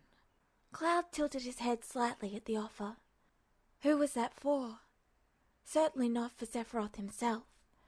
The man would never admit defeat. Cloud wasn't sure he knew how. At the same time, Cloud couldn't accept that Sephiroth was offering for his sake. Perhaps it was a test. We can handle it, Cloud answered slowly. That was true, physically at least. Sure, the beast was strong, stronger than Cloud had anticipated. He'd underestimated it in his confusion, and had left himself open to attack. It would have served him right to get burned by the spell, as it was his own distraction that had given the beast the opportunity. But now that he'd collected himself, and they had a moment to prepare, he was confident in their ability to take down such a creature. What caused his hesitation was Sephiroth's actions. From the moment Cloud had noticed Sephiroth's failure to block his sword stroke, Cloud's mind had seized in a strange panic. This wasn't something that happened, and he couldn't understand why. Sephiroth had been distracted the entire fight. For a moment, Cloud had wondered if it was a reaction to the death anniversary. Was Sephiroth as unaffected as he claimed? Then there was the fact that Sephiroth had assisted Cloud in the behemoth's attack. That Sephiroth had stepped in at all was baffling. There was something Cloud was missing in this exchange. He had to push down a swell of irrational rage as his mind whirled with unanswered questions. Taking a deliberate, steadying breath, Cloud let his worry aside. "It just surprised me," he continued. "I take it you hadn't intended." He gestured across the square to where the behemoth had regained its feet. It was snarling and snorting and turned its mad eyes in their direction. They would have to move again soon. Sephiroth lowered his hand from his watering eyes and blinked several times in an attempt to clear them. Tilting his head back, he shook his hair out of his face. "No," he said shortly. "I set the program to not include monster encounters. The only reason it should be here is a program glitch, or..." It was on the tip of Cloud's tongue to ask if Sephiroth was all right, but he bit back the urge to speak the words out loud. In deference to the aid the man had provided, he kept his unease to himself. Instead, he focused on the worrying probability that someone was interfering in their session and observing their reactions. This was supposed to be private, not like the spectacle of their previous encounters. It was one thing to play games with Sephiroth's expectations. It was, strangely, safe. Sephiroth would keep his own counsel, and Cloud wanted every reason for Sephiroth to pull away from Shinra. Unless it was a glitch in the system, like Sephiroth suggested, that meant they had an audience. Zack had warned him that Hojo liked to send enhanced programs against soldiers. Cloud suppressed a shudder of revulsion. He'd much rather it be a glitch. Sephiroth was still wiping at his eyes. Cloud frowned and realized that Sephiroth's sight was likely impaired by the blast. It wouldn't last long, but the behemoth had let out a bellow of challenge and was charging them again. Its relentless attack reminded Cloud of the Mako-crazy dragons he'd fought months and a lifetime ago. It would be safer to treat this beast the same. Before the behemoth had covered half the distance between them, Cloud leapt away from Sephiroth's side. He was testing the theory he'd observed earlier, that the beast seemed to be focused on him. If he was right, it would follow Cloud instead of going for Sephiroth, which would have the bonus of luring it away from the man while he cleared his vision. It would also tell Cloud, for sure, if he was the target of their unseen audience. As anticipated, the behemoth changed the angle of its charge to follow Cloud as he dashed across the courtyard. He sent a careless slash at its snout when it got close enough, which only enraged it more. Twisting around the next furious lunge, Cloud snagged a horn with one hand to swing himself out of range of the attack and onto the beast's head. His boots sank into the hide as he ran lightly up its back. The behemoth followed the movement and heaved its heavy body up on its hind legs, twisting one of its paws, trying to swipe at Cloud, who was already out of range. Out of the corner of his eye, Cloud caught the subtle glide of black coat as Sephiroth set himself to attack, Masamune slipping effortlessly into position. There was no way his vision had cleared yet. From the angle of Sephiroth's strike, Cloud would have to twist awkwardly around it if he wanted to avoid another intimate meeting with the blade. Just as Sephiroth struck, the buzz of Genova flared bright in Cloud's mind. The suddenness of the sensation made Cloud stumble in his retreat, his boots stuttering as they hit the pavement and his movements frozen in panic. It was just an instant, but he saw Sephiroth change the angle of his attack, and Cloud knew that Sephiroth would not hit him. The smell of leather invaded Cloud's senses as Sephiroth passed him, and the shriek of the behemoth filled his ears as Masamune scored along its side, eradicating the last of the Genova buzz from his mind. Except it wasn't exactly like the alien touch that had plagued Cloud before. There was nothing of her cold, inhuman mind trying to slither into his own. Nothing alien in the touch at all. There was only a flash of shock, confusion, and a vindictive thrill of pleasure. Sephiroth, now in front of the beast, pivoted on his heel and drove Masamune into its eye. Moving automatically, Cloud moved out of the way of the thrashing beast, though he never took his gaze off Sephiroth. That hadn't been an attack from Genova at all. It had come from Sephiroth himself. Abruptly, Cloud felt ill as the implications of that slammed into him. It was only through sheer stubbornness that he didn't sink to his knees.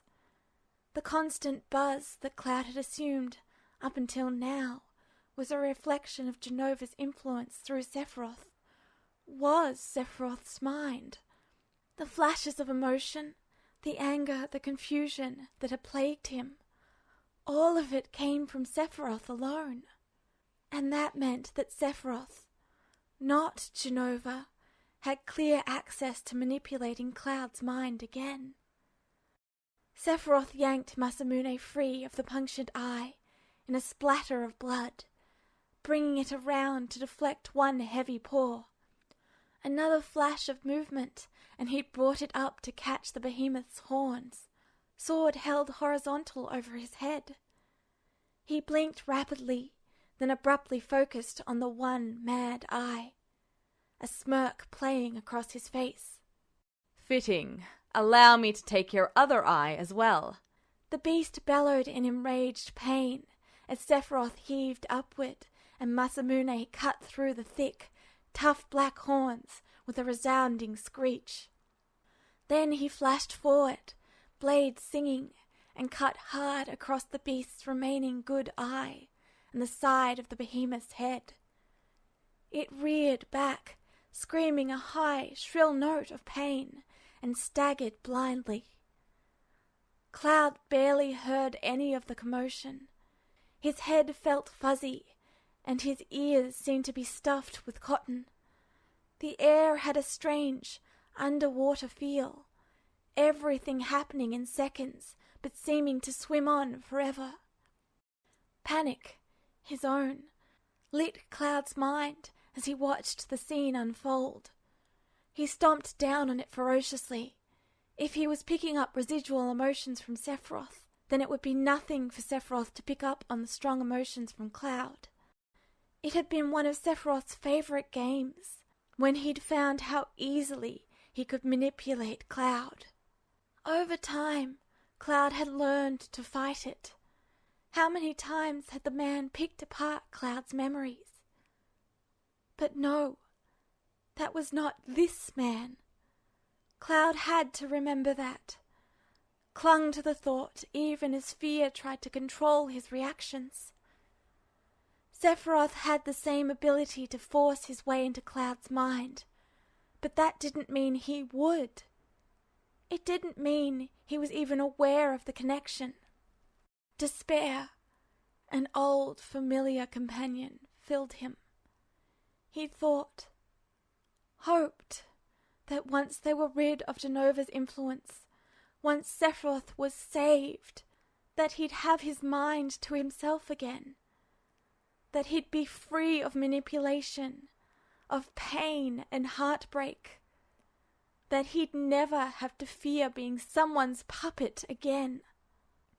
Why had he ever expected that to change? The behemoth shrieked and rampaged, swinging its head around as it skittered about, searching blindly for its target. Sephiroth had cleared the immediate vicinity, a disinterested look on his face as he watched the beast's gyrations. Bitterness filled Cloud, though he kept it as muted as he could. It had been thrilling to fight so intimately with this Sephiroth, who was so very different and intriguing. He had wanted to entice Sephiroth, to draw out their conflict deliberately so that Cloud could see the differences in the man before him. He needed proof that he was not the madman from Cloud's past, nor the stilted and rote simulation he and Zack had laboured against. Now Cloud was doubting his own motives. How much of those feelings had been an influence from Sephiroth's mind on his? How far did the influence reach? How many times had a reaction from Sephiroth been gleaned from an intrusive connection? The doubts swirled in Cloud's head, and he retreated a step, bringing his sword in front of him in a defensive pose. If it was more directed at Sephiroth than the blinded beast, only he noticed. He needed to calm down. If this continued, then there was no way he wouldn't broadcast his distress to Sephiroth, whether by mind or by body language. He paled further as he remembered. Or to their watching audience. It was too much to handle. Turning on his heel, Cloud made a dash down one of the streets, desperate to put distance between himself and Sephiroth. It would only be simulated distance, his brain happily reminded him, and he gritted his teeth in defiance of the knowledge. He needed to get out, now. He should have let Sephiroth end the session. Pride be damned. There was a thunderous crash behind him, heralding further destruction of Midgar's streets. Cloud tried to ignore it as he ran, focusing on his breathing. The sounds behind him were getting louder, however, until Cloud couldn't ignore them. Craning his head over his shoulders, he saw the behemoth in hot pursuit, its nostrils flaring as it rushed at him. Sephiroth was nowhere to be seen. That was fine. If Sephiroth didn't want to fight it, then Cloud would finish it off quickly and end this charade. Fighting was simple. Fighting was all he knew how to do. It's not fair. Cloud would do it, no matter how much it hurt to give himself up again and again, to give up any sense of peace. He'd fight, because that's what it meant to give everyone a second chance. That's what it meant for Zack to live, to continue to see Aerith smile, for Denzel and Tifa and all his other precious people to live a better life this time. He'd fight forever for their love to not disappear from this world. Was this the price of saving Sephiroth? It felt like a betrayal of the second chance he'd been given. Just as he'd been able to let go, to mourn his losses and look to the future, he'd found he didn't have one. It took only a moment of inattention, a moment of weakness for Sephiroth to strike. He always took advantage of weakness. Cutting down a side street, Cloud let his body work on autopilot as he lured the beast onward. There was a crunch of broken wood and glass as the behemoth shoulder-checked a building, when it blindly took the turn as well. If he engaged it in the narrow streets with it so close, he'd lose some of his maneuverability from the buildings and debris. As it was close to catching him despite his speed. What he needed was an open area, and the closest one was the courtyard in front of the Shinra building. There was still no sign of Sephiroth. Doubt surfaced briefly. Had Sephiroth really given up so easily? That was unlike him. So then, had he also noticed the echo of Cloud's thoughts? Was he even now preparing? Cloud cut off that line of thought again. There was no reason for Sephiroth to do that. He needed to focus. The dark, and cracked monolith of Shinra Tower loomed ahead. Cloud put on a burst of speed to reach it first, his boots sliding on the pavement as he spun around to face the beast. It was too close for a clean kill, so he dove to the side, rocks digging into his shoulders and back as he tumbled. Its white-flecked muzzle followed the move, blood seeping from its ravaged eyes, but its impetus was too great for it to stop. It crashed into the glass doors of the lobby with a thunderous howl, shards and debris raining down around it and obscuring it from view. Cloud regained his feet, sword at the ready in front of him, as he set himself for a strike, waiting for an opportunity. "Cloud." A voice came out of nowhere, a haunting purr in his ear. "Watch out." Immediately Cloud's sword point dipped, his body maneuvering out of the way. As Sephiroth flew past, Masamune set for a strike. For a heart-stopping moment, it was as if the madman from his past had returned, a parallel to the time in the reactor. This time, however, it wasn't a phantasm of Cloud's mind, some twisted voice echoing from beyond the concentration of life-stream energy. Anger washed over Cloud, a foreign invasion of fury that emanated from Sephiroth's mind. Time slowed as Cloud forced a veneer of placidity over his thoughts. It was as if he was moving through water again, his senses and perception slowing down to a crawl. He had to keep his mind to himself, keep any trace of emotion from reaching Sephiroth. Despite the fact that he could all but taste the malicious intent seeping into his mind. There was a shift in the overpowering pressure, and Sephiroth let go of Masamune to cast his hand out in front of him. The ground rippled as he unleashed an earth spell at the downed beast, dust and bits of concrete spraying from the epicenter of the blast. Sephiroth's form was swallowed by the swirling debris, but Cloud heard the moment when Masamune struck flesh. Dispassionately, Cloud listened to the tortured sound of metal and concrete, buckling under the stress the spell had caused, as it mixed with the creature's dying howls. The final quake had done in the Shinra building, already precarious from their previous damage.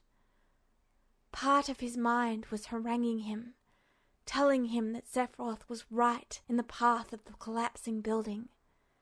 He should warn him, perhaps.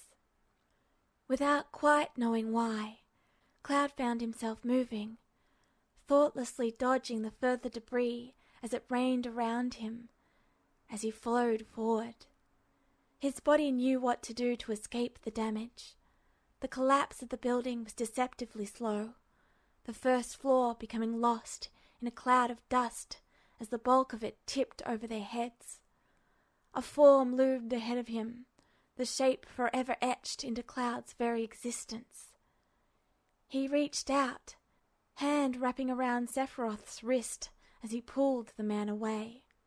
There was resistance, which Cloud acknowledged but ignored, inexorably drawing them both out from the danger area. Lightning-fast perception shot through him, centered from where his gloves touched Sephiroth's. It was almost as if there were no barrier at all, the sensation reminiscent of the first time they'd accidentally brushed hands in Zack's apartment. The knowledge of ribs on fire, suffering from a lucky blow, was impressed upon Cloud, and Cloud was as mindful of the injuries as he could be. Another flash of embarrassment and confusion, but Cloud ignored that too. Shinra Tower didn't topple as much as it collapsed in on itself. Cloud watched it with unfocused eyes. From their vantage point of a few streets away, he and Sephiroth were out of immediate danger. Reason was returning, and panic, but Cloud resisted. It was nice, not feeling so deeply for once. maybe it would last long enough for him to escape Sephiroth's presence, to retreat and regroup with Zack. He needed his friend's stability now more than ever. One moment he was rising to his feet, feeling the sharp pain in his chest that experience told him was from cracked ribs, and the tingle in his fingertips from unleashing the spell. The next, the boy had a firm grip on his wrist and was tugging him along. His grasp was surprisingly strong, holding up even when Sephiroth tried to yank free of his hold. And by the time Cloud slid to a stop, Sephiroth felt faintly annoyed. As soon as Cloud released him, he put several feet of distance between them.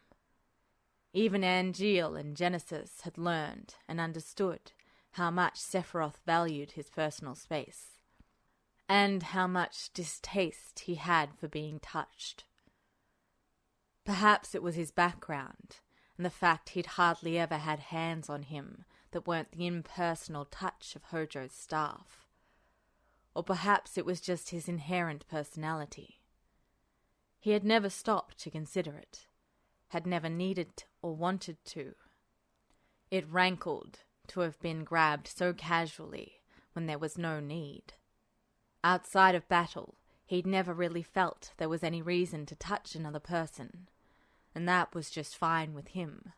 Sephiroth sent a faint glare down at his arm. The leather of his glove and coat were covered liberally with grey-brown dust. He was drawn from his thoughts by the continued shuddering beneath his feet as the building finally finished its collapse. Sephiroth stared at the thick plumes of dust in consideration. His temper was still riding the edge of his nerves, and remembering the fact that someone had tampered with the session only drove a further spike of annoyance through him. Sephiroth yanked his phone out and thumbed over the session screen and selected the abort option. A second later, the image of a destroyed Shinra building faded away in glowing green, and the white expanse of the training room reappeared. He reached up and yanked the headset roughly off, uncaring of the way it pulled and caught in his hair. He whirled around to face the glass wall of the control room. He was unsurprised to see Hojo standing there, watching them as if they stood in a specimen tank. It wasn't far from the truth in the end. He swiped Masamune back, curling the blade behind his back. If he kept the blade in hand and at the ready, he was liable to do something that would be heavily frowned upon. The headache beginning to throb in his temple would only be aggravated by the bureaucratic whining of the president and his lackeys. Sephiroth turned on his heel and stalked towards the exit, which hissed open under a hard jab to the keypad. He set the headset on its shelf, then strode out into the control room. Despite the flare of pain it sent through his aching torso, Sephiroth squared his shoulders and kept his back straight. He refused to show the man any sign of weakness. My, Hojo said, voice as unctuous as ever. He reached up and adjusted his glasses, though he couldn't come any closer. So the rumors were true. I hadn't thought. No matter. How strange, though.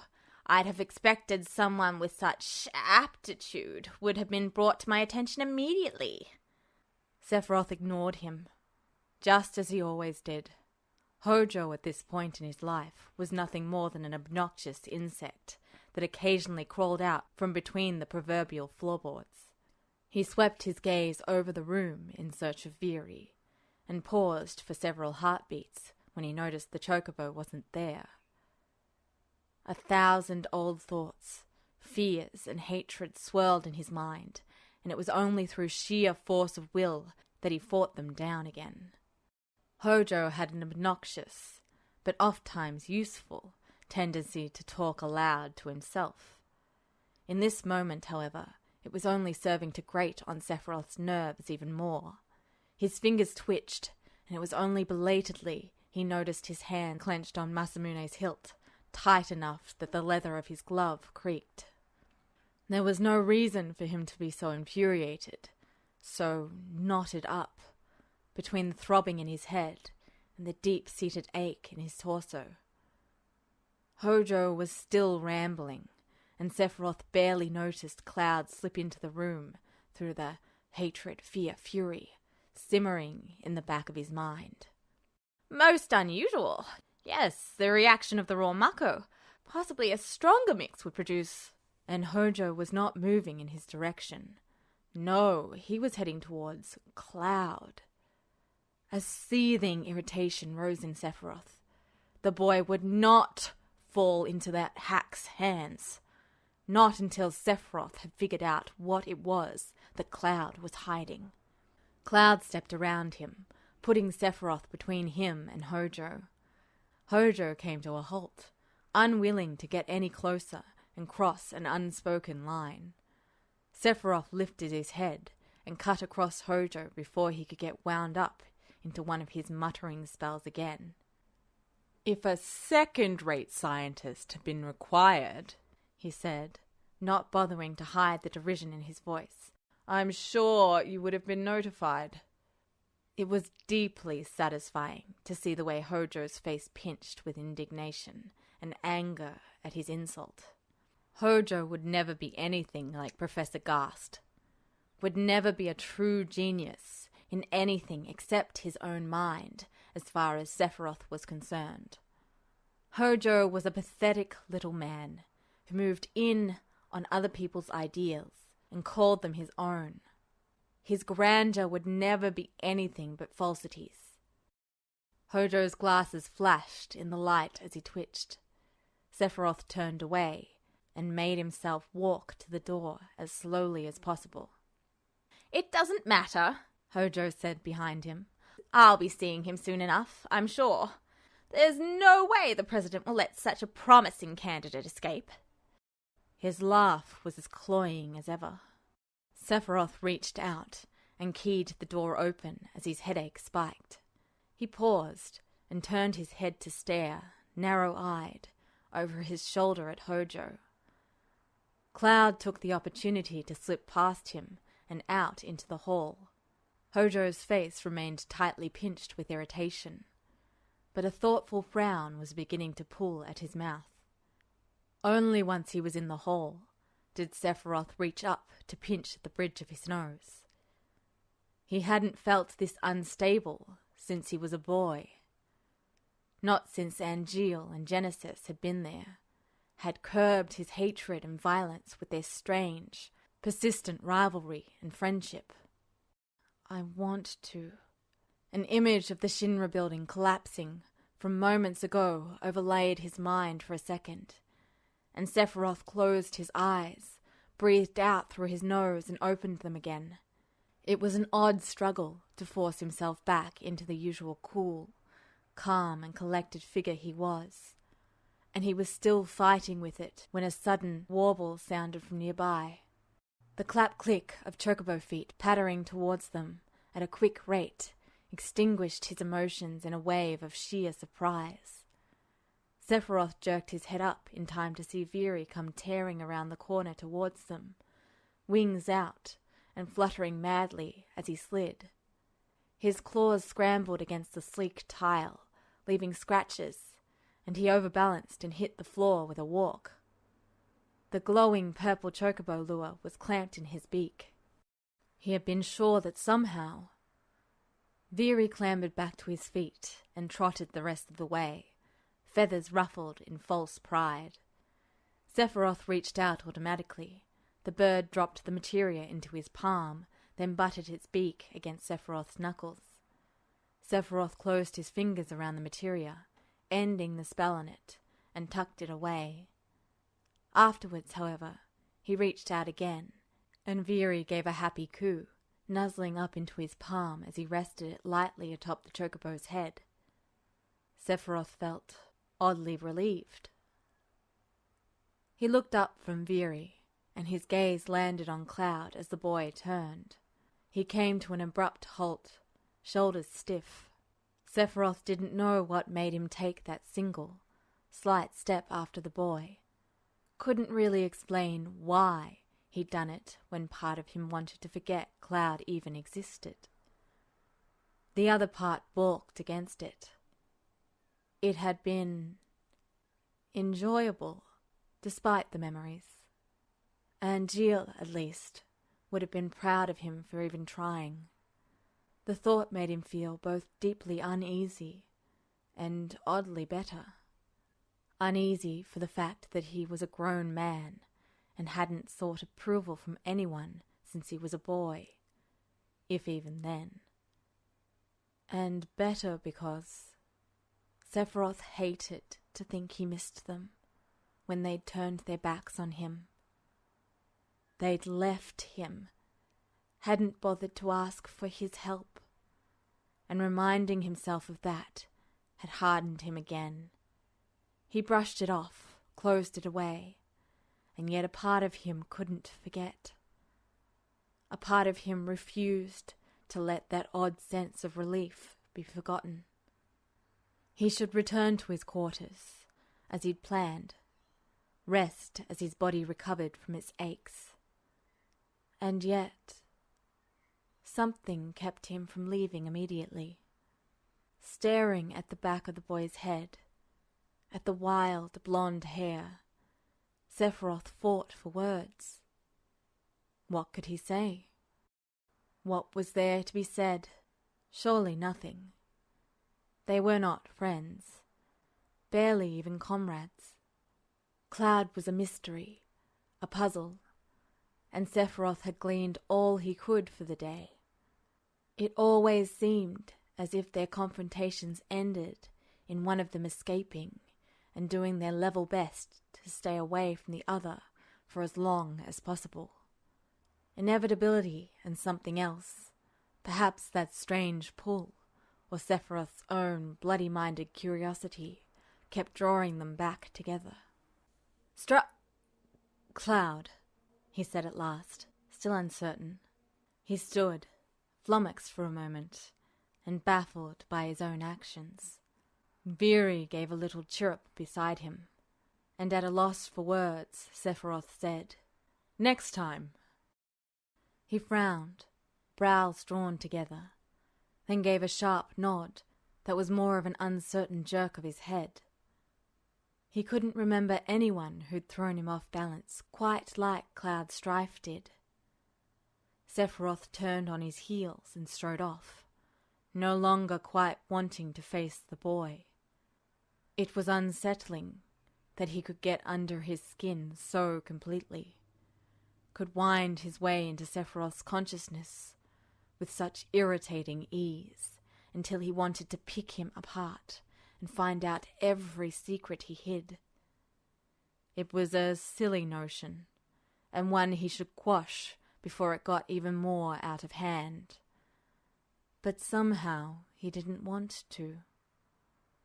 Whatever secret the boy hid, Sephiroth felt certain it had something to do with him. There was no denying that, and he wanted to know. I've spent all my life wondering, and now answers may be. He didn't look back. He never did. Not after Angeal and Genesis. He'd stopped looking back after that. Tseng tucked his phone into his breast pocket. He'd never put it away after he'd gotten Renault's urgent call down in the slums. With Zack down visiting Aerith, Tseng didn't think he needed to worry for her safety. If he was honest, Tseng wouldn't mind a short break from being on duty. The last several weeks of working under Heidegger's thumb had been trying in more ways than one. At least that was over. Veld had been reinstated, if not brought back into the good graces of the president. He and his fellow Turks hadn't even needed to lift a finger to dethrone Heidegger. He'd shot himself in the proverbial foot with the mess in Junon. Tseng supposed he owed Avalanche a thank you for that. It had been their attack on Junon, their attempt to harness the sister ray in their efforts to besmirch and ruin Shinra, that had led to Heidegger's misstep. Truly, the effort to clean up after the army's bumbling movements in Junon would take a while yet. Still, there had been plenty of failure on the Turks' part. The very leader of Avalanche had been there, and they'd failed to capture or quiet her. The fact that Sephiroth had been sent in to do their work, and even then it had ended in failure. Tseng's lips pressed together. At least things were falling back in line, and the status quo was returning. They would simply have to make certain that a Code S was not called on one of their movements again.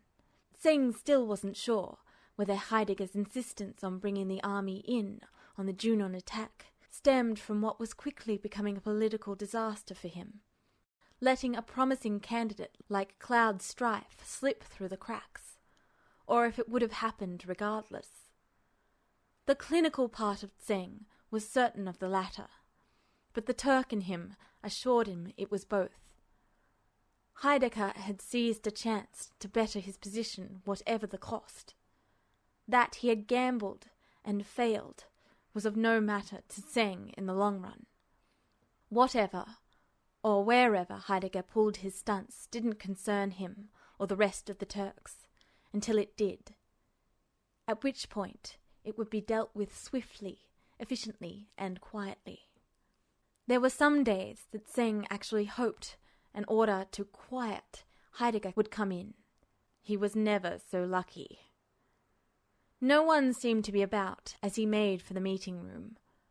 Rather than meet in the control room, Renault had said he'd acquired one of the break lounges.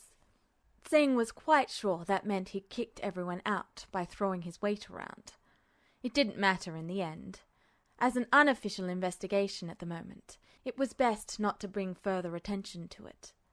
Veld was peripherally aware of their interest, insomuch as to approve of it, but had otherwise left it to Tseng. More to the point, it seemed Renault was bound and determined to run the show. Tseng could hardly begrudge him, as it left Tseng more time to cater to his own duties. The door to the small lounge shushed open under his touch on the keypad, and Tseng took the room in at a glance. Renault lounged on a well-kept leather sofa, Rude standing behind it with his hands clasped at the small of his back. Cisne stood against one wall, arms folded over her chest, and Shotgun had perched herself on an armchair in a corner. Shotgun in her lap, and a cleaning cloth in hand, as she checked her favoured weapon over. It was only then that Tseng realized what Renault was chattering about. "I had no idea troopers led such active sex lives," he said, from where he sprawled. At this point, Tseng was fairly certain any crude rumours about Cloud Strife had been planted and spread by Renault himself. Renault certainly seemed to have it in for the boy after their last encounter with him. And while Tseng didn't have any solid proof, he knew Renault was petty enough to extract whatever little revenge he could get. "Strife has, what, how many people after his tail?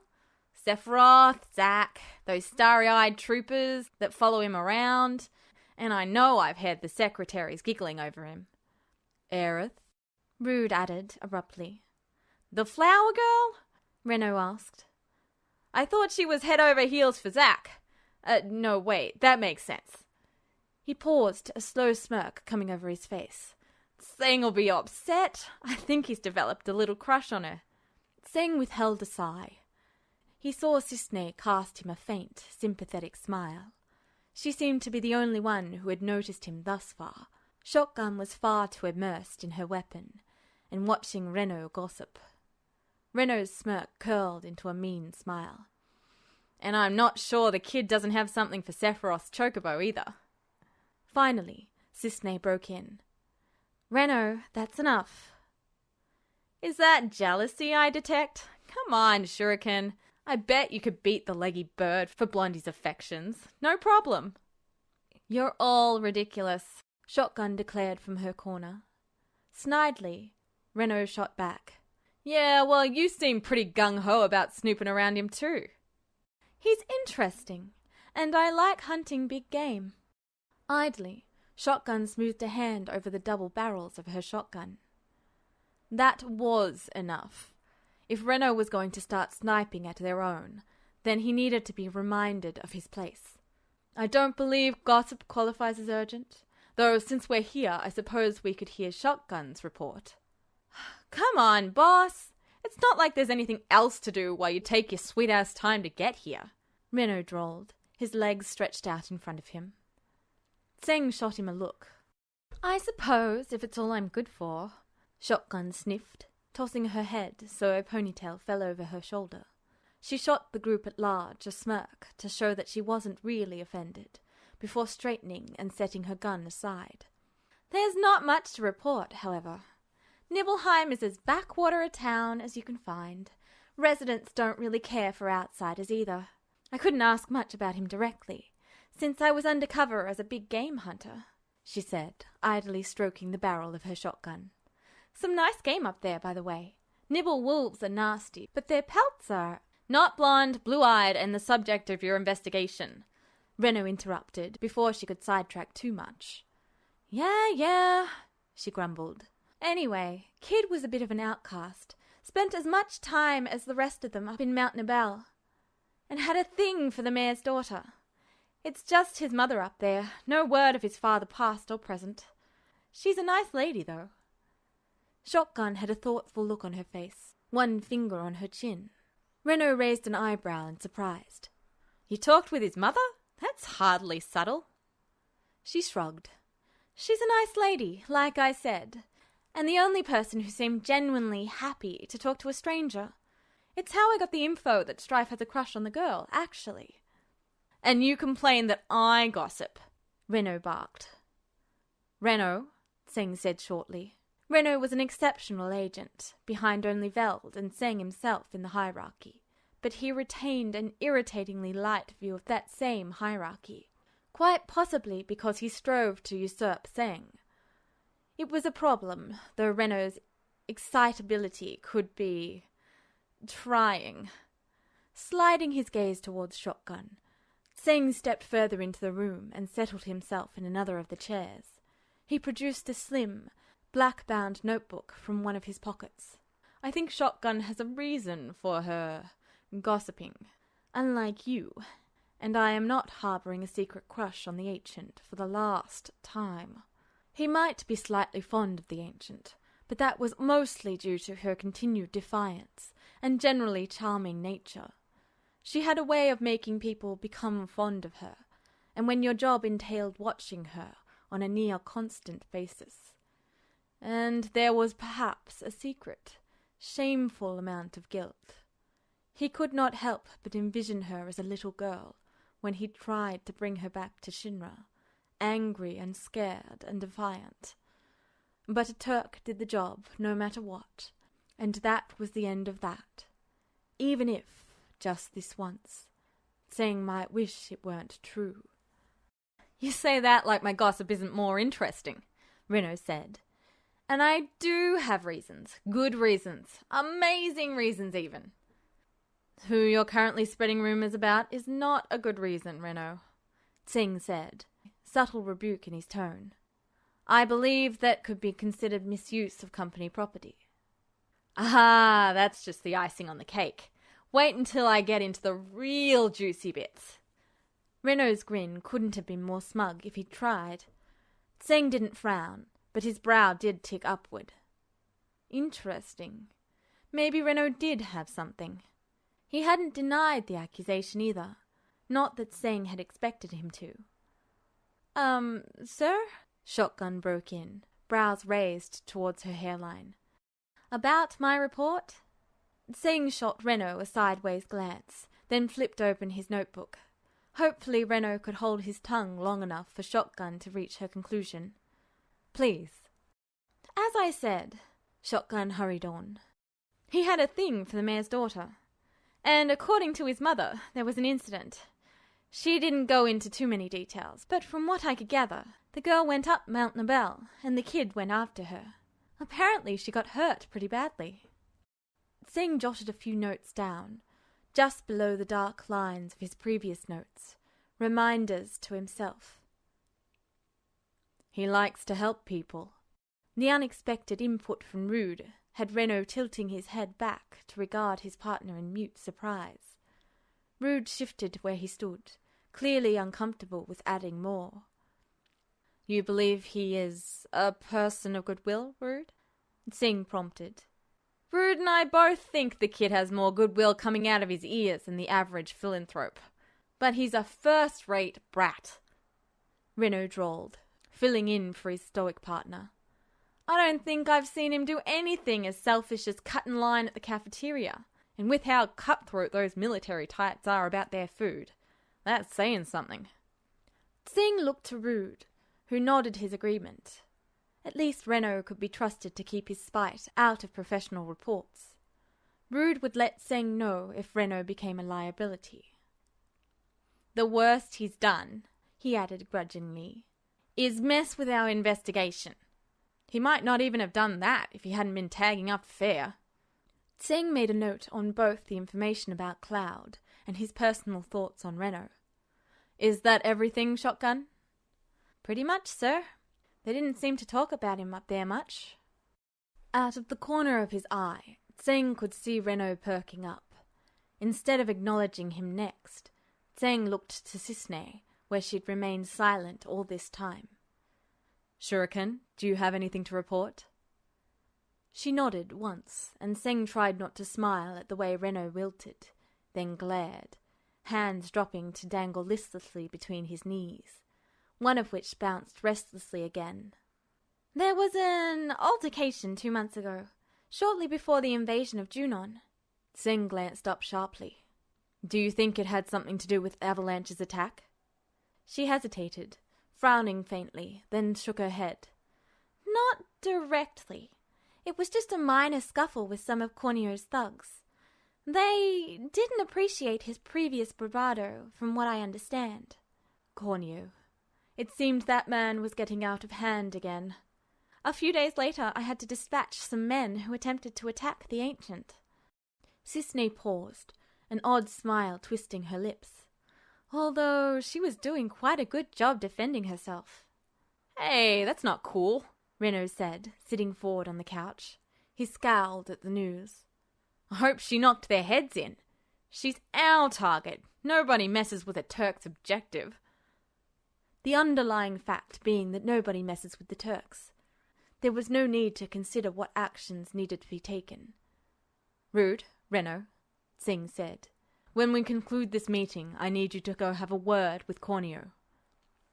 Gotcha, boss. Renaud's face was lit with malicious anticipation, and there was a slight smirk adorning Rude's. These were some of the more enjoyable assignments for the pair. We need him alive when you're done, Tsing cautioned. Shuriken? There's nothing more on my end. If they're plotting something, they're either doing it when I'm not around, or doing it in a code I haven't figured out yet. So that left. All right, Renaud. Finally! Renaud moaned melodramatically.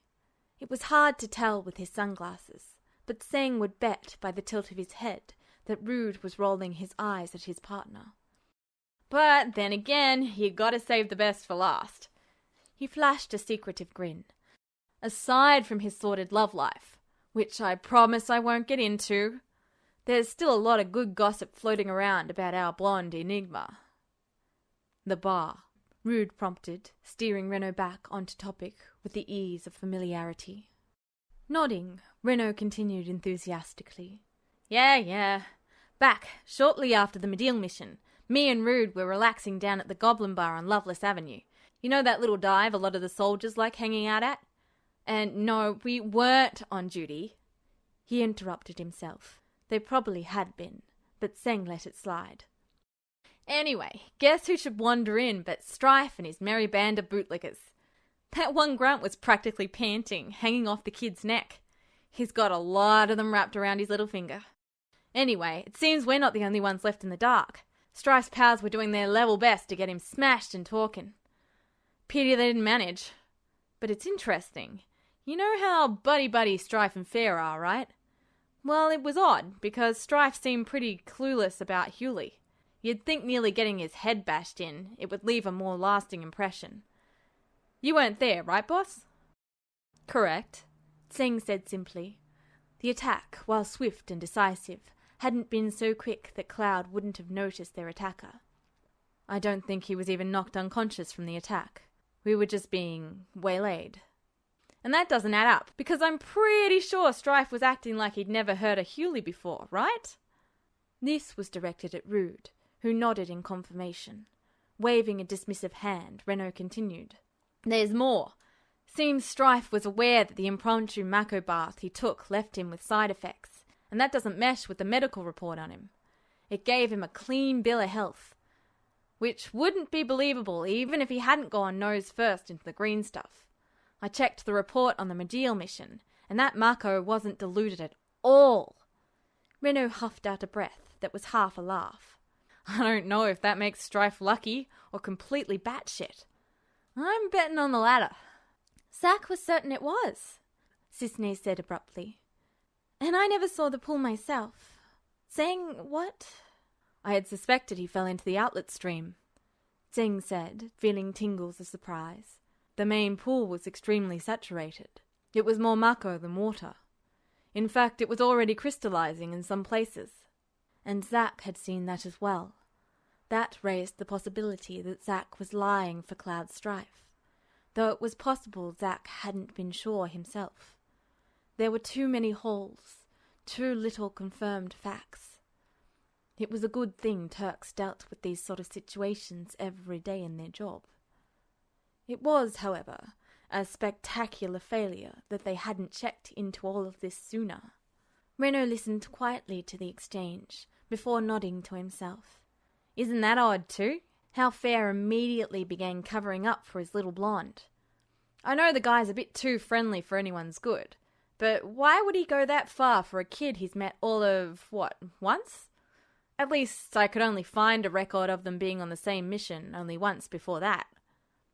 Giving a little click of his tongue, Renault pushed himself to his feet as he wandered over to the messy spread of papers across one of the tables. Shuffling for a moment, he brought out a pack of papers with a little aha of triumph. Strife's psych evaluation, when he tried for the soldier program last year, he explained, tossing it unceremoniously towards Tseng. Tseng caught it without a word.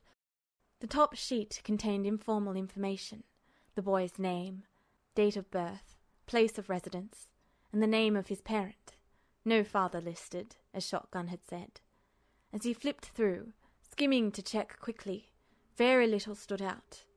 Cloud Strife at 14 seemed to have been a boy with a chip on his shoulder, a need to prove himself, and all the dreams most young boys who tried for the program had, except for that one little mark towards the end, in blistering surety. Will probably have adverse reactions to Mako. Soldier treatment is not advised. It went on to say that the boy's personality was riddled with insecurities. Tseng could remember seeing them in the walls of typeface before. The rest of it spiraled into a diatribe into how these insecurities weakened his ability to stand up to Mako, as seen in the past, making Cloud Strife unsuitable.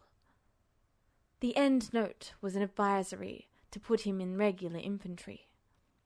It didn't sound anything like the young man Tseng had seen recently.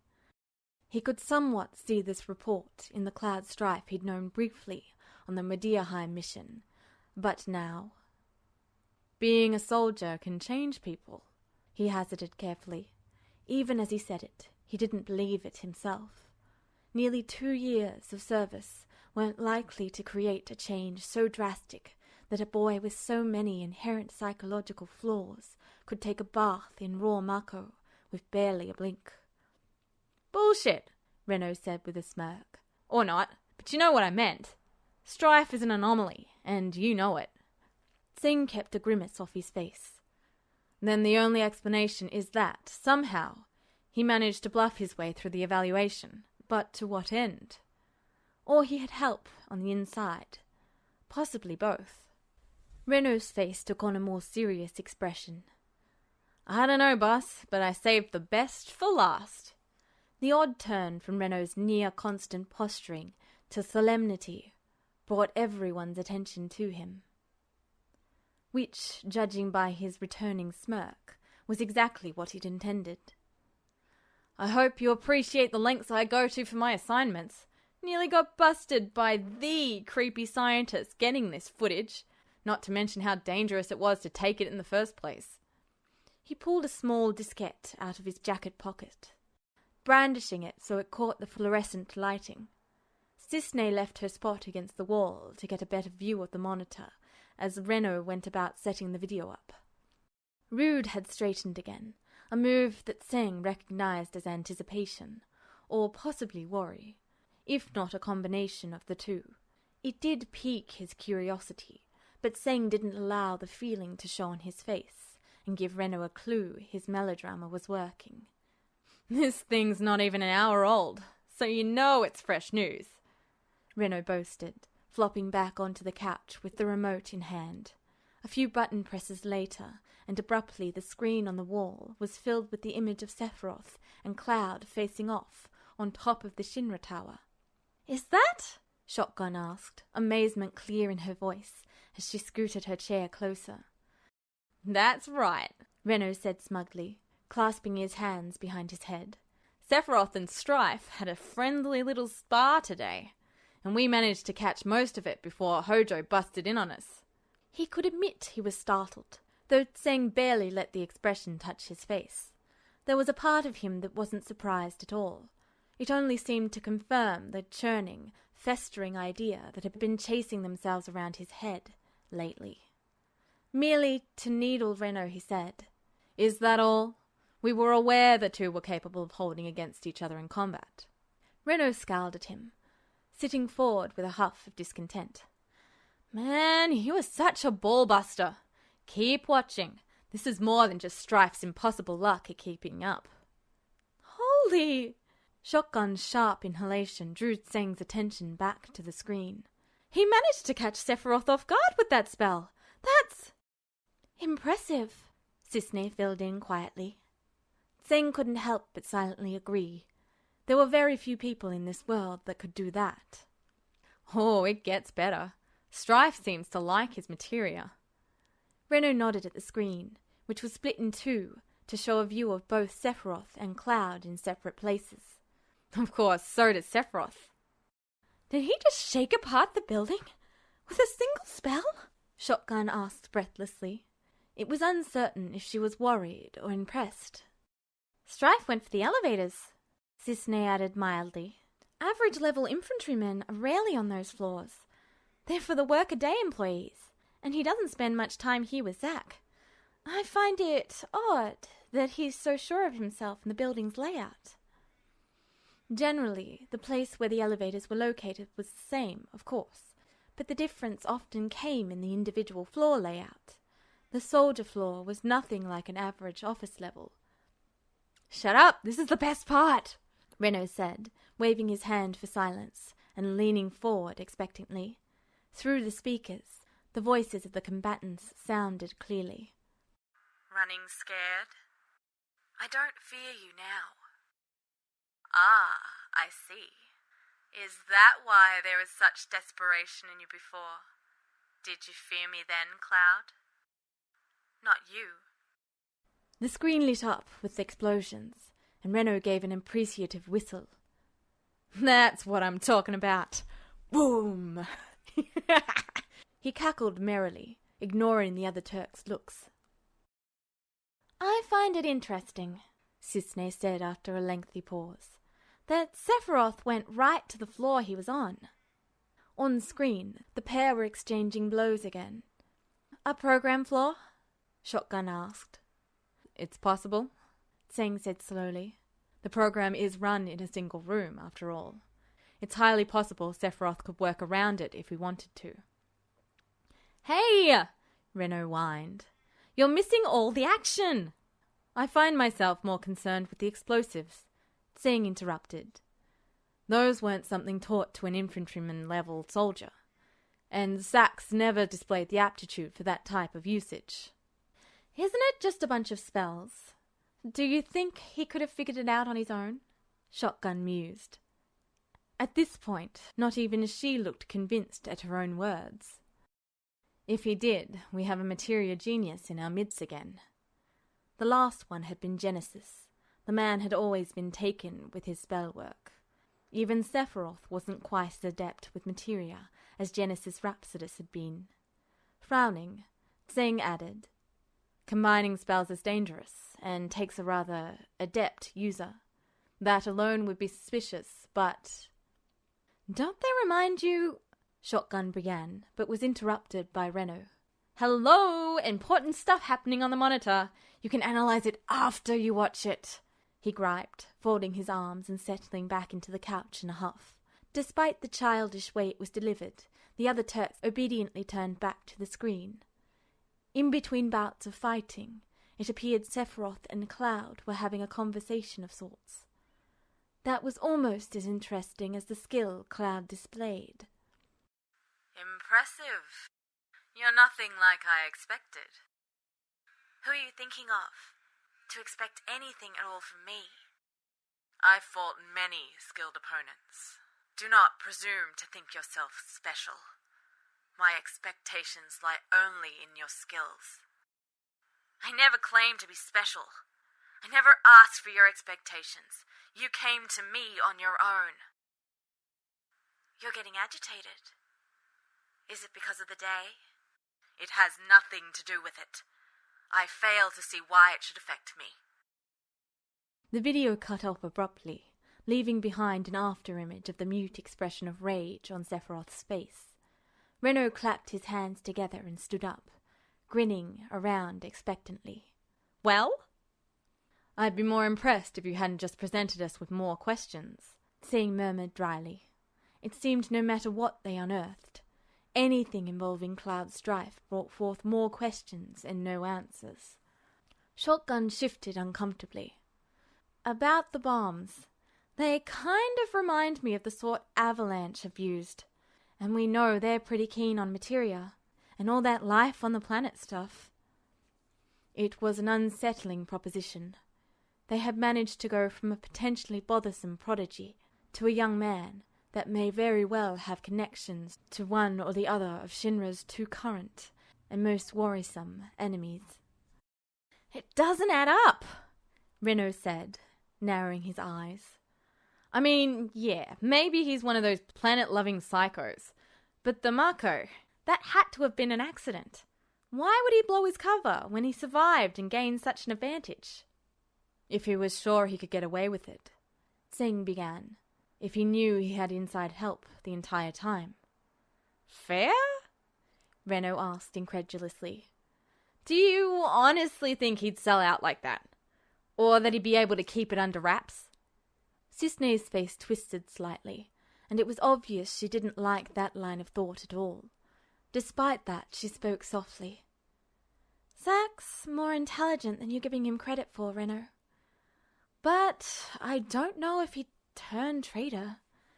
Maybe after Angeal, but—" "There is another possibility," Tseng interrupted, "that we failed to consider." "What's that, boss?" Reno asked, turning his attention from Cisne to Tseng. "Sephiroth himself." Silence filled the room uncomfortably. It wasn't anything anyone wanted to contemplate seriously, but they had little choice. In the larger scheme of things, this was their duty. If there was a possibility of Sephiroth turning traitor, they had to know. "What would be the point?" Shotgun asked. "Are they Avalanche sympathizers, or do they want to overthrow Shinra for another reason?" Cisne slanted Tseng a sidelong look. "You think this has something to do with Genesis, don't you?" Tseng closed his eyes for a moment and bit back a sigh. "There is a possibility it does. The second conversation makes it sound viable. Genesis and Sephiroth were close friends after all, and if there is any way to turn Zack, it would be through Angeal.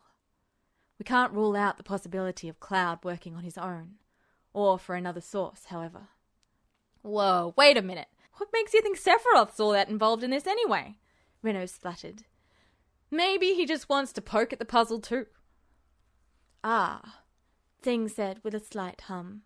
It was nice to see he knew something about the situation that Reno didn't.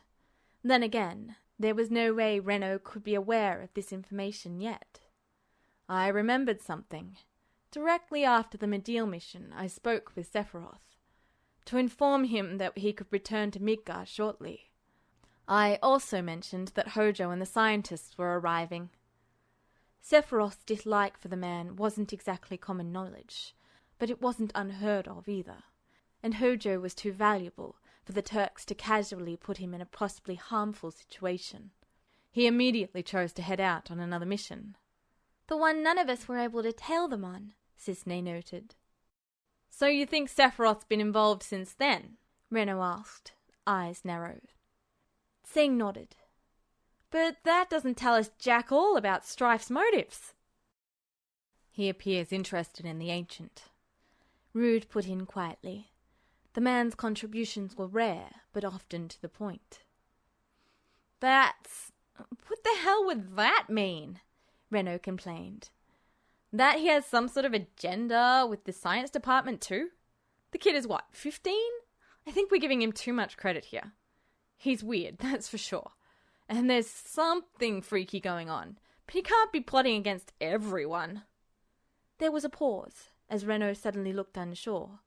Can he? Would he? Rude interjected. He has a point, Shotgun said drolly. If the kid truly has as much goodwill as you say, then I doubt he's out for genocide. I know that, Reno said, throwing up his hands. But it's still weird. Interesting, but weird. There's something that's bothering me, Cisne said suddenly, her eyes narrowing in thought. It's something Cloud said when Sephiroth asked if he was scared of him. Cloud said, "Not you." She looked up, her eyes meeting Tseng's coolly. Who, then, could inspire fear in him when Sephiroth could not? And why was it relevant to Sephiroth? There was a beat of dumbfounded silence before Reno lunged for the remote. He did not say that. There's no way. Over the sound of the video playing, Tseng sat back in his chair, a heavy feeling in his chest. Who indeed? There is one person aside from Cloud recorded to have stood up to Sephiroth's strength, he said slowly. Elfie, Cisne agreed. Then it is possible that Avalanche has something over Cloud, and are using him? Perhaps his motives are not Cloud's, and he's merely a puppet in the scheme. That would satisfy your fear that he's too young for such involved conspiracies, she added at a frowning Reno. He rolled his eyes, but didn't take his attention from the video. I'm not convinced Elfie can match Sephiroth, Shotgun interjected. Sure, she's blocked his strikes before, but that's not the same as a sparring match, or a real fight. It remained unspoken that none of them can fathom a stronger power than Sephiroth. Since Cloud seems to be on par with that, it's unlikely Avalanche could physically threaten him into anything. Especially not that stubborn kid I met. And I don't think he's changed enough to be bullied by anyone. What if they were holding something over his head? Like that girl from his hometown, Cisne suggested. Nah, there was no evidence of Avalanche's presence anywhere in or near the town. It's really isolated, so there would have been something suspicious if there was, Shotgun dismissed. It's all speculation, Reno barked, jamming his fingers against the power button and shutting down the video. But we'd be pretty terrible Turks if we went off half-cocked on unfounded thoughts alone. We don't have anything solid right now, so we might as well drop it. What else we got, boss? He added, turning to Tseng. Privately, Tseng agreed with Reno.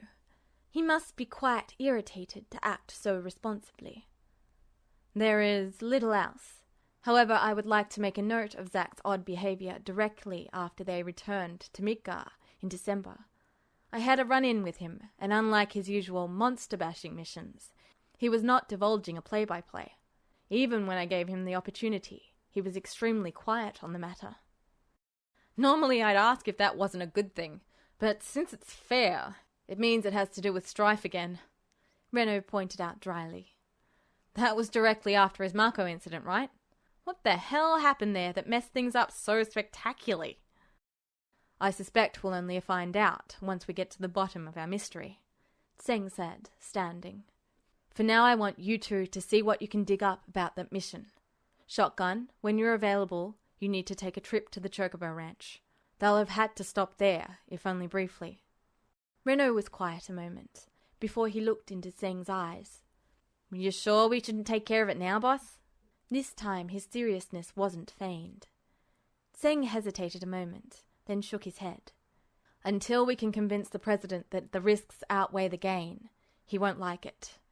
And with Sephiroth involved, they couldn't afford to be too obvious. I can't stress enough, we must be careful with this investigation. There are too many interested parties. Understood, Cissnei said quietly, while Shotgun nodded her assurance. How much do others know of this? The underlying question being how close did they need to keep the information? Were the Turks a liability as well? For now, this is an unofficial investigation. Think of it as a background check. For now, Cloud Strife was more used to them alive. But if his use was outweighed by the danger he could bring, they would be ready. All of them.